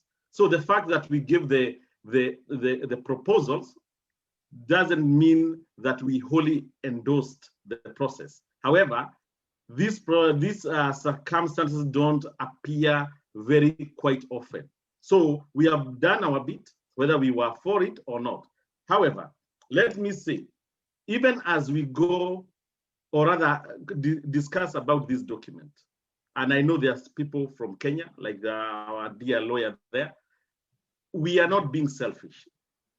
When we look at this document, personally, there are some things which have been proposed, which I am glad we proposed that were not diaspora related, but they were Kenyan related. One of the issues that I think has been captured in our item number 5, which was this divisive election, we emphasize the need for an official opposition with a full-fledged cabinet, so that we avoid this business of one day you win election and tomorrow you do a handshake with your opposition, and then the voice of the opposition, which is very important in democracy, goes forever. Because right now in Kenya, nobody is questioning the government, and that is a disaster. So we proposed that, and I'm happy to see it there. It was nothing to do with the diaspora. The other thing that we also said, which is there, and I'm sure other Kenyans say, is a question of these 5 seats: president, deputy president, prime minister, and 2 deputies. And I would say this: Kenya, I think the person who knew our madness was Kofi Annan. He came and he brought these positions. And when we were given an opportunity, we actually secluded them. And then after 10 years, we are realizing they were important. And let me, according to my own assessment, the issue of prime minister was disregarded in the 2010 constitution because some people thought that seat belonged to Raila. And if we are going to a constitutional amendment, thinking some positions belong to some individuals, we will have lost it forever. We need to create positions without thinking. I know right now there are some people who are saying the president should sack the deputy just because we think there is that disharmony between the two. The deputy president of Kenya position is not Ruto. That is an individual, and tomorrow it can be Lydia and it can be any other person. My thinking, why probably we should have those 5 positions. Let someone not tell us about inclusivity. And I think the deputy president asked a valid question. If we would have had those positions and Jubilee take all of them, where is inclusivity? Nobody. I've vied for a political seat in Kenya. I never went there to become number 2. Don't think that whoever will be the chief opposition will be clapping in his bathroom on the day he's declared not a winner. It is still gonna be a winner takes it all unless our lawyer explained to me what that belongs and what that means. However, if we have the position of official position with all the cabinet funded by the state exchequer, then we will have a system that can help us monitor the government. But just know everybody that goes to election, they go with sole purpose of leading the government. There are a few things that I have liked about the document, and I hope these are not being sugar-coated. The issue of devolution, if we can have more resources on the ground, including the World Development Fund, that is fine. The structure of government, I've mentioned, the Election Laws Act. This business of IEBC being told there was some servers which were unlocked, they were whatever, we need soberness. If we can have a reformed electoral body that declares the result and everybody accept they were genuine, then that is what will avoid some people in future going to Kamukunji or Uhuru Park to swear themselves. So that's one of the area that I support about this document, and I hope a good thing can be derived out of that. The other one is the Anti-Corruption and Economic Crime Act. You know, much of our resources are pilfered through corruption. If we can have a document that does not, or rather encourage, because I don't know what's the problem with the current law, our lawyer can tell us, because how can we have people 5 years, we are saying corruption, the president is saying the money is being stolen, the DCI is saying money is being stolen, my mother in the village is saying money is being stolen. We have become a choir of reciting that money is being stolen. But as a country, we are not recovering that money or being made to think that we are serious about it. If the political class is serious about these matters to corruption, let's include in this BBI. If you are caught corrupt, you are banned from running for a political party or rather political seat for 20 years. Then we will know they are serious about it, because that one will affect them. The other one, this matter of inclusivity and the division, the division of tribe and whatever. The people who incite a lot are politicians. What is in this document that is saying, if I incite my tribe Kikuyu, I can be banned from even vying for the next 15 years. Those are some of the issues that will pinch them and make someone to think carefully before you make a statement that divides Kenyans. So there are good things in this document, but if we as diaspora, or there are no other chance to amend what is here, I can tell you without even waiting for Chebukati, I will be voting no, because I cannot see anything. My children who are here, your children, wherever they are, even if they want to contribute into their motherland. There are some areas they cannot go. You remember the issue of Mwendo Minzi being an ambassador became a so big issue. And when the politicians, they come here, or they say become ambassadors for our country. But when you want to become a real ambassador, those are the handles. So there are issues. I hope these matters can be addressed. We are looking for the avenues. We love Kenya, and we actually in no way being so selfish that it's only matters to do with diaspora, but we want an avenue and a structure where we can contribute positively to our motherland. Thank you. Okay, thank you very much. Somebody, like I said again, I keep on repeating, guys, please share on Facebook. Please share to other Kenyan forums, not other African countries, but Kenyan forums, because they understand what BBI is. We don't want to bore people with what BBI is and they don't understand. So please share it and share and share. And the comments are many and many. I'm not going to read any, but I'm only going to say one. Somebody said devolution on ground is good, but not on paper. So that is what John said, that he agreed with the devolution part of it. But somebody just replied to you that, yeah, that devolution will just be on paper, but it's not on ground. It's not an assumption, but that is the real thing. Somebody in Northern Ireland say, we are watching from Northern Ireland, BBI is a waste of time. Somebody also said they're watching from America. Of course, I said that already. Somebody's watching from Texas, somebody's watching from Dallas. They said somebody else is watching from Ireland as well, Iceland. They all say BBI is a waste of time. So I have Phil who has his hands up. Phil wants to say something. Somebody have suggested we should continue with this topic next week. I don't know how possible that is going to be, but somebody suggested that we should continue next week because we only have 5 minutes and there's so much to be said. I think it's not next week, maybe another day. But Phil, go on.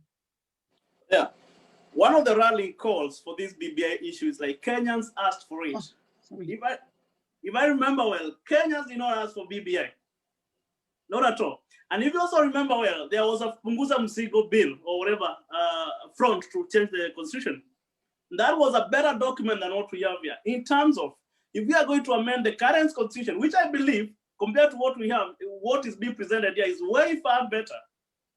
Because if we are to change it to entrench more rights to Kenyans, it's not about giving them more leadership positions, but should be looking about how do we give them more resources? How do we reduce the burden on Kenyans? How do we reduce the wage bill? These MPs, and I saw something they are quoting, this PM is going to be paid the same as a MP or what. We know that's a lie.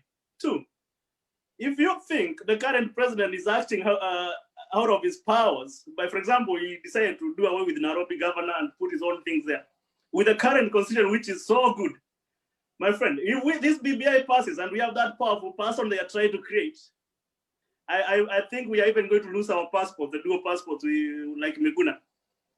So let's people start thinking like, okay, and I know most of us don't vote, but for those who can vote, try your best to vote these things, this in order to go through. The Kenyan government recognizes, of course, they know the diaspora exists. Look at how the mobilization for Huduma number happened. Every small town in England, there was people lining up to do Huduma number. Where's that lining when it comes to be our voices to be heard? And we know your voices will never heard if you have no political, should I call it clout, or you have no political representation. So someone else talked about a commission. That's a very good idea. The issue of devolution. I love devolution, of course, and because and if you look at for example, Punguza Mzigo bill, it talks about a powerful county assembly. Now, this thing here at the moment is talking of, I don't even know the views on county assembly. It is like, oh, whoever runs and loses, we are going to end up with 2 people. We cannot nominate special groups to be whatever. Then some counties will have like 2 MPs, others will have a female governor, a female deputy, whatever. It's all a mixture of confusion. And they know. They know if they explain realistically what's happening on BBI to people, nobody's going to vote it. And that's why they are going around making so much noise. I think that's all I have to say. I wish people can vote this thing down. Hopefully they give us enough time frame to be able to go back home and vote against it. So yeah, I wish all Kenyans the best, but I just hope we don't end up with this document be adopted, because it's going to ruin whatever gains we had gained post-mortem. Thank you. Thank you, Phil. Okay, I'll go to Dennis. Dennis Kosgei. I have to say Kosgei because there are two Dennises here. Finally, Lydia, yeah. I've not forgotten what Ruth said before, that this is a document that's coming to help us with the problems that we've been having after every election, that anxiety. I think 2010 Constitution did pretty well, and there are rodents in the house. And to solve that problem, you bring more rodents who are bigger than the rodents that you're having in the house. BBI is not trying to solve any problem. And if you want to speak, you're forced to know that you're being heard by someone, unless you're a mad person. Because Ruth, you said that this is an opportunity for us to speak. Actually, who are we speaking to? Who is listening to us? Like Gad said before, he did a great work trying to helping whoever was concerned to collect the views of the Kenyans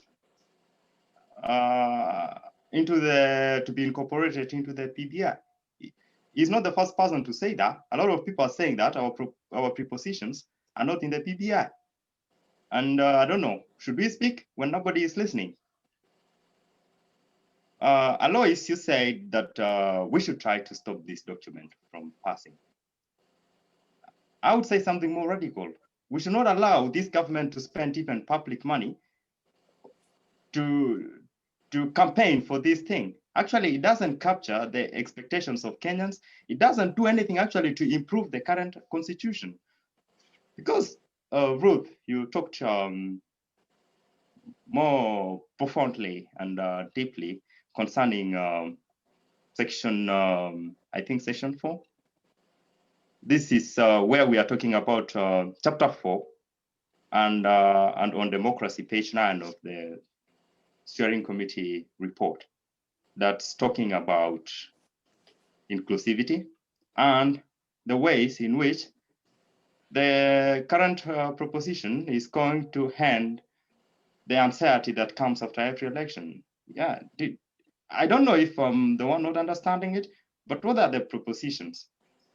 Propositions is creating some soft landing grounds for the opposition party leader, not like the entire party itself. There is no inclusivity there. There is zero inclusivity if the prime minister is appointed by the president. The president wants the deputies come from the leading party. So we've been having opposition which is strong, and what kills opposition are these handshakes. I think the BBI should say handshake is illegal. It should be actually legal, because once handshake happens, there's no opposition. Everything that the government is doing, everybody supports it. Like I said before, our friends who are legislators, and they are every time they have a problem with the KRA. Who is the leader of KRA? It's like 93-year-old guy. Like Mudi Owori, what does Mudi Owori know about these technical things that Kenyatta is bringing into the country? Huduma number, like digital platforms for NHIF, all those things. This country is not ready to move forward, and politicians are trying to take us backward using this BBI. This BBI, you're right, Ruth, when you say that the president and the deputy president were okay when until handshake came along. You're right. I saw them. They were in same ties. They were working so hard. In fact, that same time, the deputy president spent a lot of time in meetings with some delegates from Cuba, when everybody else was running around the country preaching about Huduma number. I have the privilege to have talked with some of his AIDS, and he was against it. And me personally, there is no benefit that actually is bringing to a life of an ordinary Kenyan. These people, instead of stopping corruption, they try to organize us, register us into platforms. They're organizing people instead of organizing the politicians who are corrupt. It's not the people who are corrupt. It's not the people who are stealing money. Like the president today, I watched what he was launching in Mombasa, and it's in line with the BBI was saying, because BBI was also advocating for free healthcare, which actually is the same thing that it was in his manifesto. I don't know why he needs BBI to do what he had promised that he was going to do anyway. But that aside, instead of launching the free healthcare that people want, is launching the registration of people into a digital platform, again, using money. I don't know what this digital thing means in Kenya, actually. We have lost way, and BBI has a lot of things that are going to take us backward. First of all, it's saying that we should not adapt the Western ways of leadership, which is democracy. It's like they are telling you in front of your faces, actually, that democracy is not good for Africa. And I don't know, I can't even understand why somebody who is so learned and said, yeah, we Africans, we should, yeah, there are those philosophies of Tom Mboya that was saying there should be social aspects in our leadership, but he was assassinated anyway. But sociology and socialism actually is an integral part of our African culture that we've forgotten. We are entirely a capitalist society, and we are not even thinking about that. If we bring socialism into our governance, and socialism is, for instance, Arambe, who somebody is coming in now and saying, okay, we'll be controlling Arambe. You have to declare with the police should investigate the need. No, Kenyans are people who help each other. People is just coming between us and our way of life, and people are just trying to crush us down. And this PPR, if it passes, or even if it goes to the ballot, most of the Kenyans will not pass it anyway, but we'll have used money. We'll have used money to do it, and we should even think of ways as diaspora to stop the process beginning from today. I don't know why you let them spend millions of money, which we don't even have. Every day, people call me back at home. They're angry. There's nothing. They can't work. They can't do anything. But we can have money to run campaigns and maybe even voting for a constitutional reforms that are not need-driven. If I say need-driven, means that there is something that a country wants to do. But because of the constraints of the law, we can't do it, and we need to evolve the law to allow us to do it. If we want to do something, and we are not being constrained by the law, we do it. We just signing of papers, executive orders, things like that, legislations. And these things, like Ruth herself said, the deputy president was in very good mood, very good working relationship with the president when BBI came in, and when Ashek and BBI came in, and they parted ways. All the objectives of the government scattered. And you are telling me this is building bridges, but you are the same person who said that when the handshake happened, the president and the deputy president were okay. So this thing is bringing discord from the word go, and we should not allow it. We should not allow public money to be spent on this thing. Not even letting it pass. There are people, I know there are people now who are going to cause to stop it. This process is illegal. Imagine every president comes into power, changes the constitution to suit whatever thing that they want. Imagine that. I should rest my case. Okay, thank you very much. Woo, like I said again, guys, you need to go on Facebook and respond, especially Ruth. You really need to go there and respond. And somebody's even saying probably you're a spy. And I don't believe in that. Totally, I don't believe in that. Who She's says, not a spy. Ruth is a spy? Somebody on Facebook said probably Ruth is a spy, but she's not. No. Guys, come on, she's not a spy. She's not a spy. Yeah, she's somebody who's defending her position. Yeah, she's a genuine lady, guys. She's not a spy. She's just concerned as well as we are all concerned. Yes, because she's not in the diaspora. Somebody said she shouldn't be talking on behalf of diaspora. She wasn't talking on behalf of diaspora. We wanted her actually to elaborate and clarify for us the BBI, okay, and the 9 points of the BBI, please. So shouldn't attack her. And I just want to go to Walter because we're running out of time. And I know somebody suggests that we should carry this next week. And before we carry it next week, I want to see that all the questions on Facebook has been responded to. I'm not a politician personally. I'm not an expert. I'm only here to what's the word I'm looking for? To host this. So I'm good at hosting, so that's my job. I'm not a politician. So guys, from John to Weldon to Ruth to Walter to Dennis to Phil, go and respond to people on Facebook.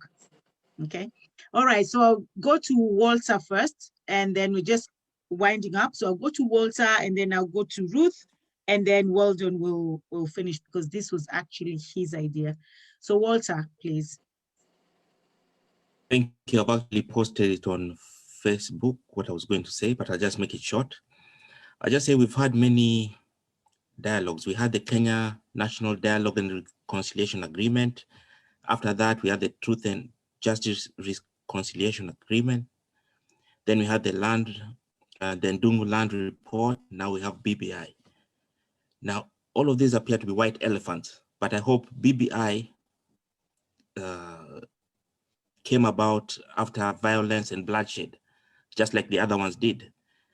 I hope and trust that the President, Uhuru Kenyatta, Right Honorable Raila, what they're promising on BBI, if they're ready to listen to, let them, if it's a game changer, let them bring it on and let us see it.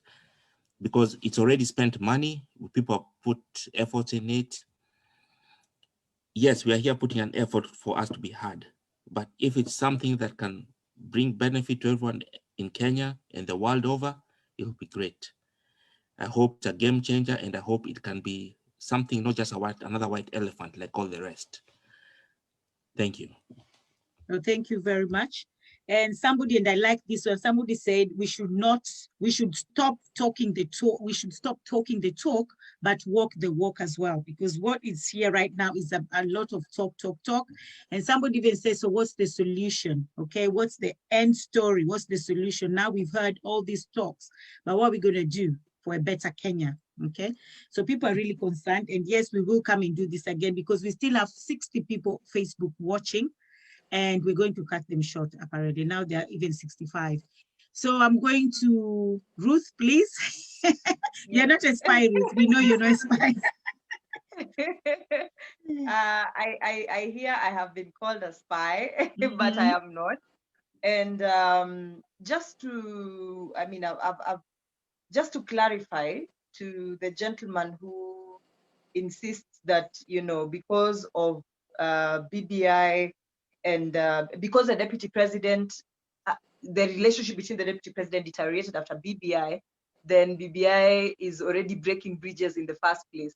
I think we need to separate personal political issues between the president and the deputy president from this particular conversation, because we all sort of witnessed what happened. And I don't want to take any, in a normal political forum, I would probably take sides, but we saw what happened with the deputy president beginning early campaigns, the president complaining about it, so I think that was probably a personal problems with between the deputy president and the president, which have very little to do with the BBI report. So let's separate that. And I'd like to turn our attention from the conversation around the structure of government, and to just have a larger conversation about what are the policy recommendations that are being made, especially for those who are talking about this not being for the interest of Wanjiko, just to try and help us see what other policy recommendations and legislative recommendations that are being made that will definitely benefit the common mwananchi. One of the things that we cannot underscore, or one of the things that we cannot overlook, is the fact that BBI is proposing an increase of allocation of funds to the county government where the real Kenyans live.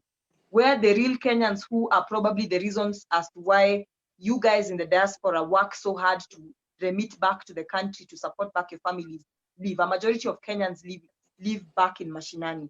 And we know that the interests of Kenyans in the mashinani are taken care of or ought to be taken care of by county government. So it doesn't make sense. And I had Alois talking about the fact that, you know, we can barely manage 15% that has been allocated to county government. But I'm thinking about it, I'm looking at it from the point of view of county governments are taking care of 90% of government functions. That 90% of functions are now at the county government level. And yet they have only been allocated 15% of resources, which means that the level of development that would have been witnessed at the county government level is minimal as compared to what it would have been had they been allocated more resources. So more resources to county governments means development to the common ordinary mwananchi. The fact that we are having propositions, especially for the young people, on tax holidays, and I know that somebody would discuss and argue and say that this would not be sustainable in the long run, but I'm looking at it from the point of view of the fact that young people are being given a chance to start businesses and being given an opportunity for their businesses to grow, the point of stability, where they can use the money that they ought to have remitted in terms of taxes, use them to even increase their capacity in terms of the young people fellow young people that they can employ into their businesses, and hence help cure the problem of unemployment. There are very many other suggestions, such as, for example, the prompt payment bill that is being proposed to ensure that, you know, those who are doing business with government can be able to be paid promptly. There's a gentleman who has spoken about the fact that corruption is still an issue to this particular country, and he's proposing that there be, you know, hefty punishment, that, you know, if you're involved in corruption, you can be barred from running for office for about 20 years. And I'd like to say that some of the propositions that have been made that I find very positive are that, you know, the DPP's office now has prosecutorial powers. That was one of the concerns that the DPP has always had, that, you know, they come up, they investigate cases very strong, they put up a very strong investigation, but the courts are a bar to access to justice when it comes to matters of corruption. But now the DPP's office is being empowered to have more powers, almost to the level of a court of appeal. Basically, the DPP's office will have the powers of a level of the court of appeal judge, meaning that we are hoping that corruption cases, and the proposition that corruption cases be resolved within 2 years. I saw that I had the question, and just to, because I know we are coming to an end, the question of why should we continue speaking when no one is listening? This, for me, is how I would respond to this particular question. The fact that we can actually disagree very strongly on this particular document, the fact that we are having varying opinion, the fact that we even have people who strongly believe that we do not need this document, and yet we still have concerns. For example, Kenyans in the diaspora, you still have concerns, but we are saying we don't need this document, means that the document has afforded us an opportunity to start conversations about the issues that affect us. I've been having conversations with people and telling them that BBI is probably not the solution to all the problems that we are facing, and that's the truth. BBI cannot, looking at the document itself, the document is only 204 pages, but look at the various interest groups and the concerns that they do have that have not probably been captured within the document. This is a conversation starter, and it means that we have, personally, I do believe we have other avenues within which, if we do not feel the BBI has captured our aspirations, we can continue these conversations and have these conversations considered and have our interests considered through other avenues. For instance, I'd advise the Kenyans in the diaspora community to try and build up a very a cordial relationship between themselves and the Ministry of Foreign Affairs, you know, to have these conversations beyond the BBI. That's beyond, you know, when we reduce all our concerns and all our issues to BBI, then we are making it sound as if the country does not have other structures within which we can resolve our issues. We can approach our members of parliament, for example, for those of us who are in the country, approach our members of parliament. Even Kenyans in the diaspora can lobby through members of parliament to have some of these considerations taken care of and put in legislation, and actually legislation passed and the same resolved. So I think we should appreciate the moment and the fact that we've been given a chance to converse. We should appreciate the fact that the youth are now conversing and saying, this is what we feel, this is how we feel, this is a lot more that we thought should have been in the document. Appreciate the fact that persons with disabilities feel the same. Appreciate the fact that the underserved communities probably have other concerns they feel are not in the document, and therefore opening an opportunity for us to converse. And for those of us who feel as though that we do not necessarily need this document, and we don't need a referendum, I'd like to remind us that the Constitution already prescribes ways in which, instances in which a referendum is required in a country. We know that if we are changing the structure of government to include an official leader of opposition, or for those of us who do not know, we have to go through a referendum. If we are making propositions to ensure that more money is allocated to county government as opposed to the 15% that had been included in the Constitution, we need a referendum. If we are talking about including a citizens' rights and responsibilities charter within the Constitution, thereby interfering with a certain section of rights and responsibilities of citizens, then we need to have a referendum. So I think as we are having this conversation, instead of looking at it as this is a useless document that needs to be thrown away, that needs to be torn into pieces, why don't we ask ourselves that now that the chance is here to converse, how do we take advantage of this chance and present the problems that we have, present the concerns that we have, hopefully that the same will be listened to. And in my own capacity, I'd like to just reiterate that I am willing to put you guys in touch with a few media houses and see whether a few of you guys can represent your interest on media. And maybe also, just if you're having another session, put you in touch with one member that I know sat on the task force who might be willing to answer your questions and see if he can probably present your interest, moving forward. Thank you.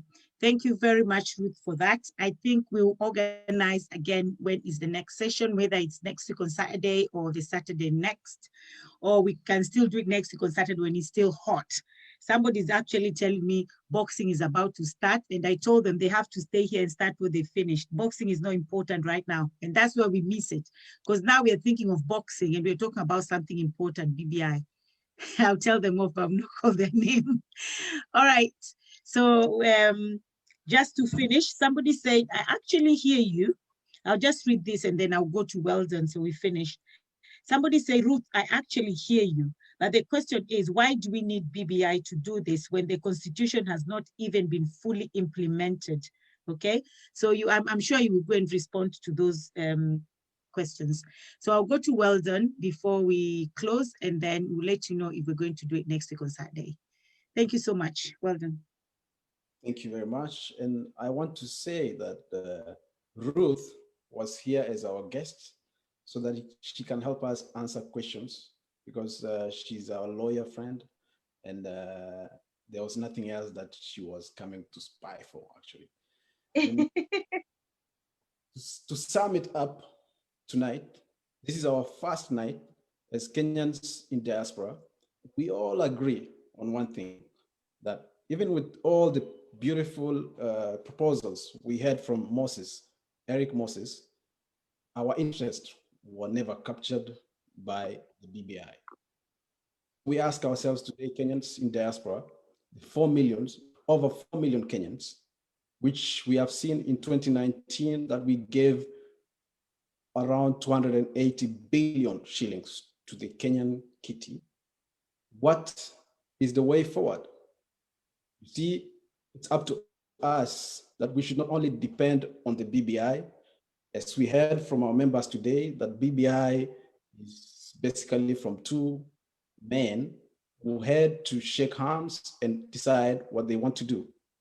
So I put the challenge to all the Kenyans in diaspora tonight, that we must come together and make one voice so that we can be able to challenge all these things. To say this, Eric mentioned these beautiful proposals that I didn't know. One including perhaps having the Diaspora Commission and all these proposals of diaspora, and there is none that was factored in. Yet we give them a lot of money through our remittance. So it's time to all of us, this being the first night, and I want to ask our host so that we can perhaps have the second one and have the media from Kenya coming in as well as Ruth has mentioned, that perhaps we can have someone from the task force so that these people can be here to answer the questions and make our voice heard. So we're looking forward to having more and more participation from all of us. And please, Kenyans in diaspora, let's engage. And because we have said a lot, let's act. I encourage all Kenyans in other diaspora countries to please come up and form an umbrella association as we have done it. Me and Dennis, we come from Kenyans in France Umbrella Association, and there are so many executive members who are behind us who actually supported this idea. And I'm sure there are many Kenyans in France who are watching this, and there are members who have always supported the Kenyans in France Umbrella Association. So I ask all Kenyans in diaspora to first think about ourselves, make one voice, and this thing will go through. Thank you very much, and back to you, Lydia. Okay, thank you very much. We're just ending the session now, but we're going to come back next week on Saturday. So I urge all of you as panelists, all of you as speakers, please go and respond to every question on Facebook, because there's no point of coming back here again and just talking. That's what somebody said, too much talk, no action. So at least if we respond to their questions and also remind them to join us again next week on Saturday, same time, same place. And I'll say thank you very much, John. Thank you, Dennis. Two Dennises. Thank you, Dennis. UK and France. That covers it. Thank you, Phil. Thank you so much, Langat. Thank you, Walter. And thank you, all the people who joined us today. And thank you, Weldon, and for this opportunity as well. So thank you so much, my Ruth. Thank you, Ruth. Thank you so much, darling. And we'll see you again next week on Saturday, same place, same time. Respond to the messages on Facebook. I won't be doing that because I'm not good at that at all. All right, thank you very much and see you next week. Same place, same time. Bye. Thank you. Bye, Lydia. Okay. Bye. Before you go, actually, you are Bye-bye. super. What you did was amazing. Thank you. Yeah, I agree. Thank you. Yeah, if you can handle us, Ruth said you will you organize can handle some everything. media. Thank you, I think Lydia. Ruth mentioned something. Can you, if please, you can organize that media thing, because probably we are talking here in a Gumbaro manner, and nobody is listening to us. They are right sleeping. Can you organize so that we speak in a forum where we can be heard by these leaders? Maybe Raila will be listening, and Uhuru, and another person. Otherwise, please organize something of that. But I also like the idea that we can meet next week. Yeah. Bring people. Let's have a conversation, even if we disagree, as long as we are not fighting. That's how I have seen the Western world there. They disagree, but that disagreement precipitates into a new idea which helps the nation. Kwaherini. Just to mention about there's some media personnel who are going to follow up the recorded communications, and they will get the content from it. And perhaps they will, because they were supposed to be with us today, but with the time they said maybe tomorrow they will follow up what you have been discussing and come up with something out of it. So next time, if we organize it in advance as well, we have had the promise of Ruth. She's going to do it, I'm sure about it. And I know the media personnel who was supposed to be with us today, next time, I'm sure they will be there. Thank you. Thank you, everyone. In fact, Lydia, I noticed Wakili Senator Cherargei, Senator Fernande was following very keenly. I hope I could have got an opportunity to say, but I see Ruth is so powerful. I think she eats and dines in State House, and that would be nice. I wish that was the case. Yeah. So anyway, I think it's a good conversation we are beginning, and I think we are partnering with our friends on the other side of the English channel.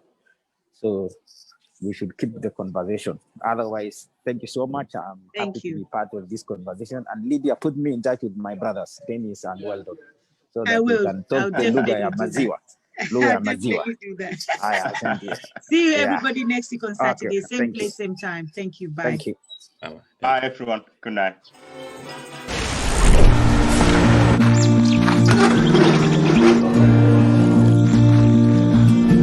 At World Remit, we understand what the journey is about, how it can sometimes take a little distance to bring us a little closer together. With ways to save more when you send more, World Remit is here for you, so you can be there for them.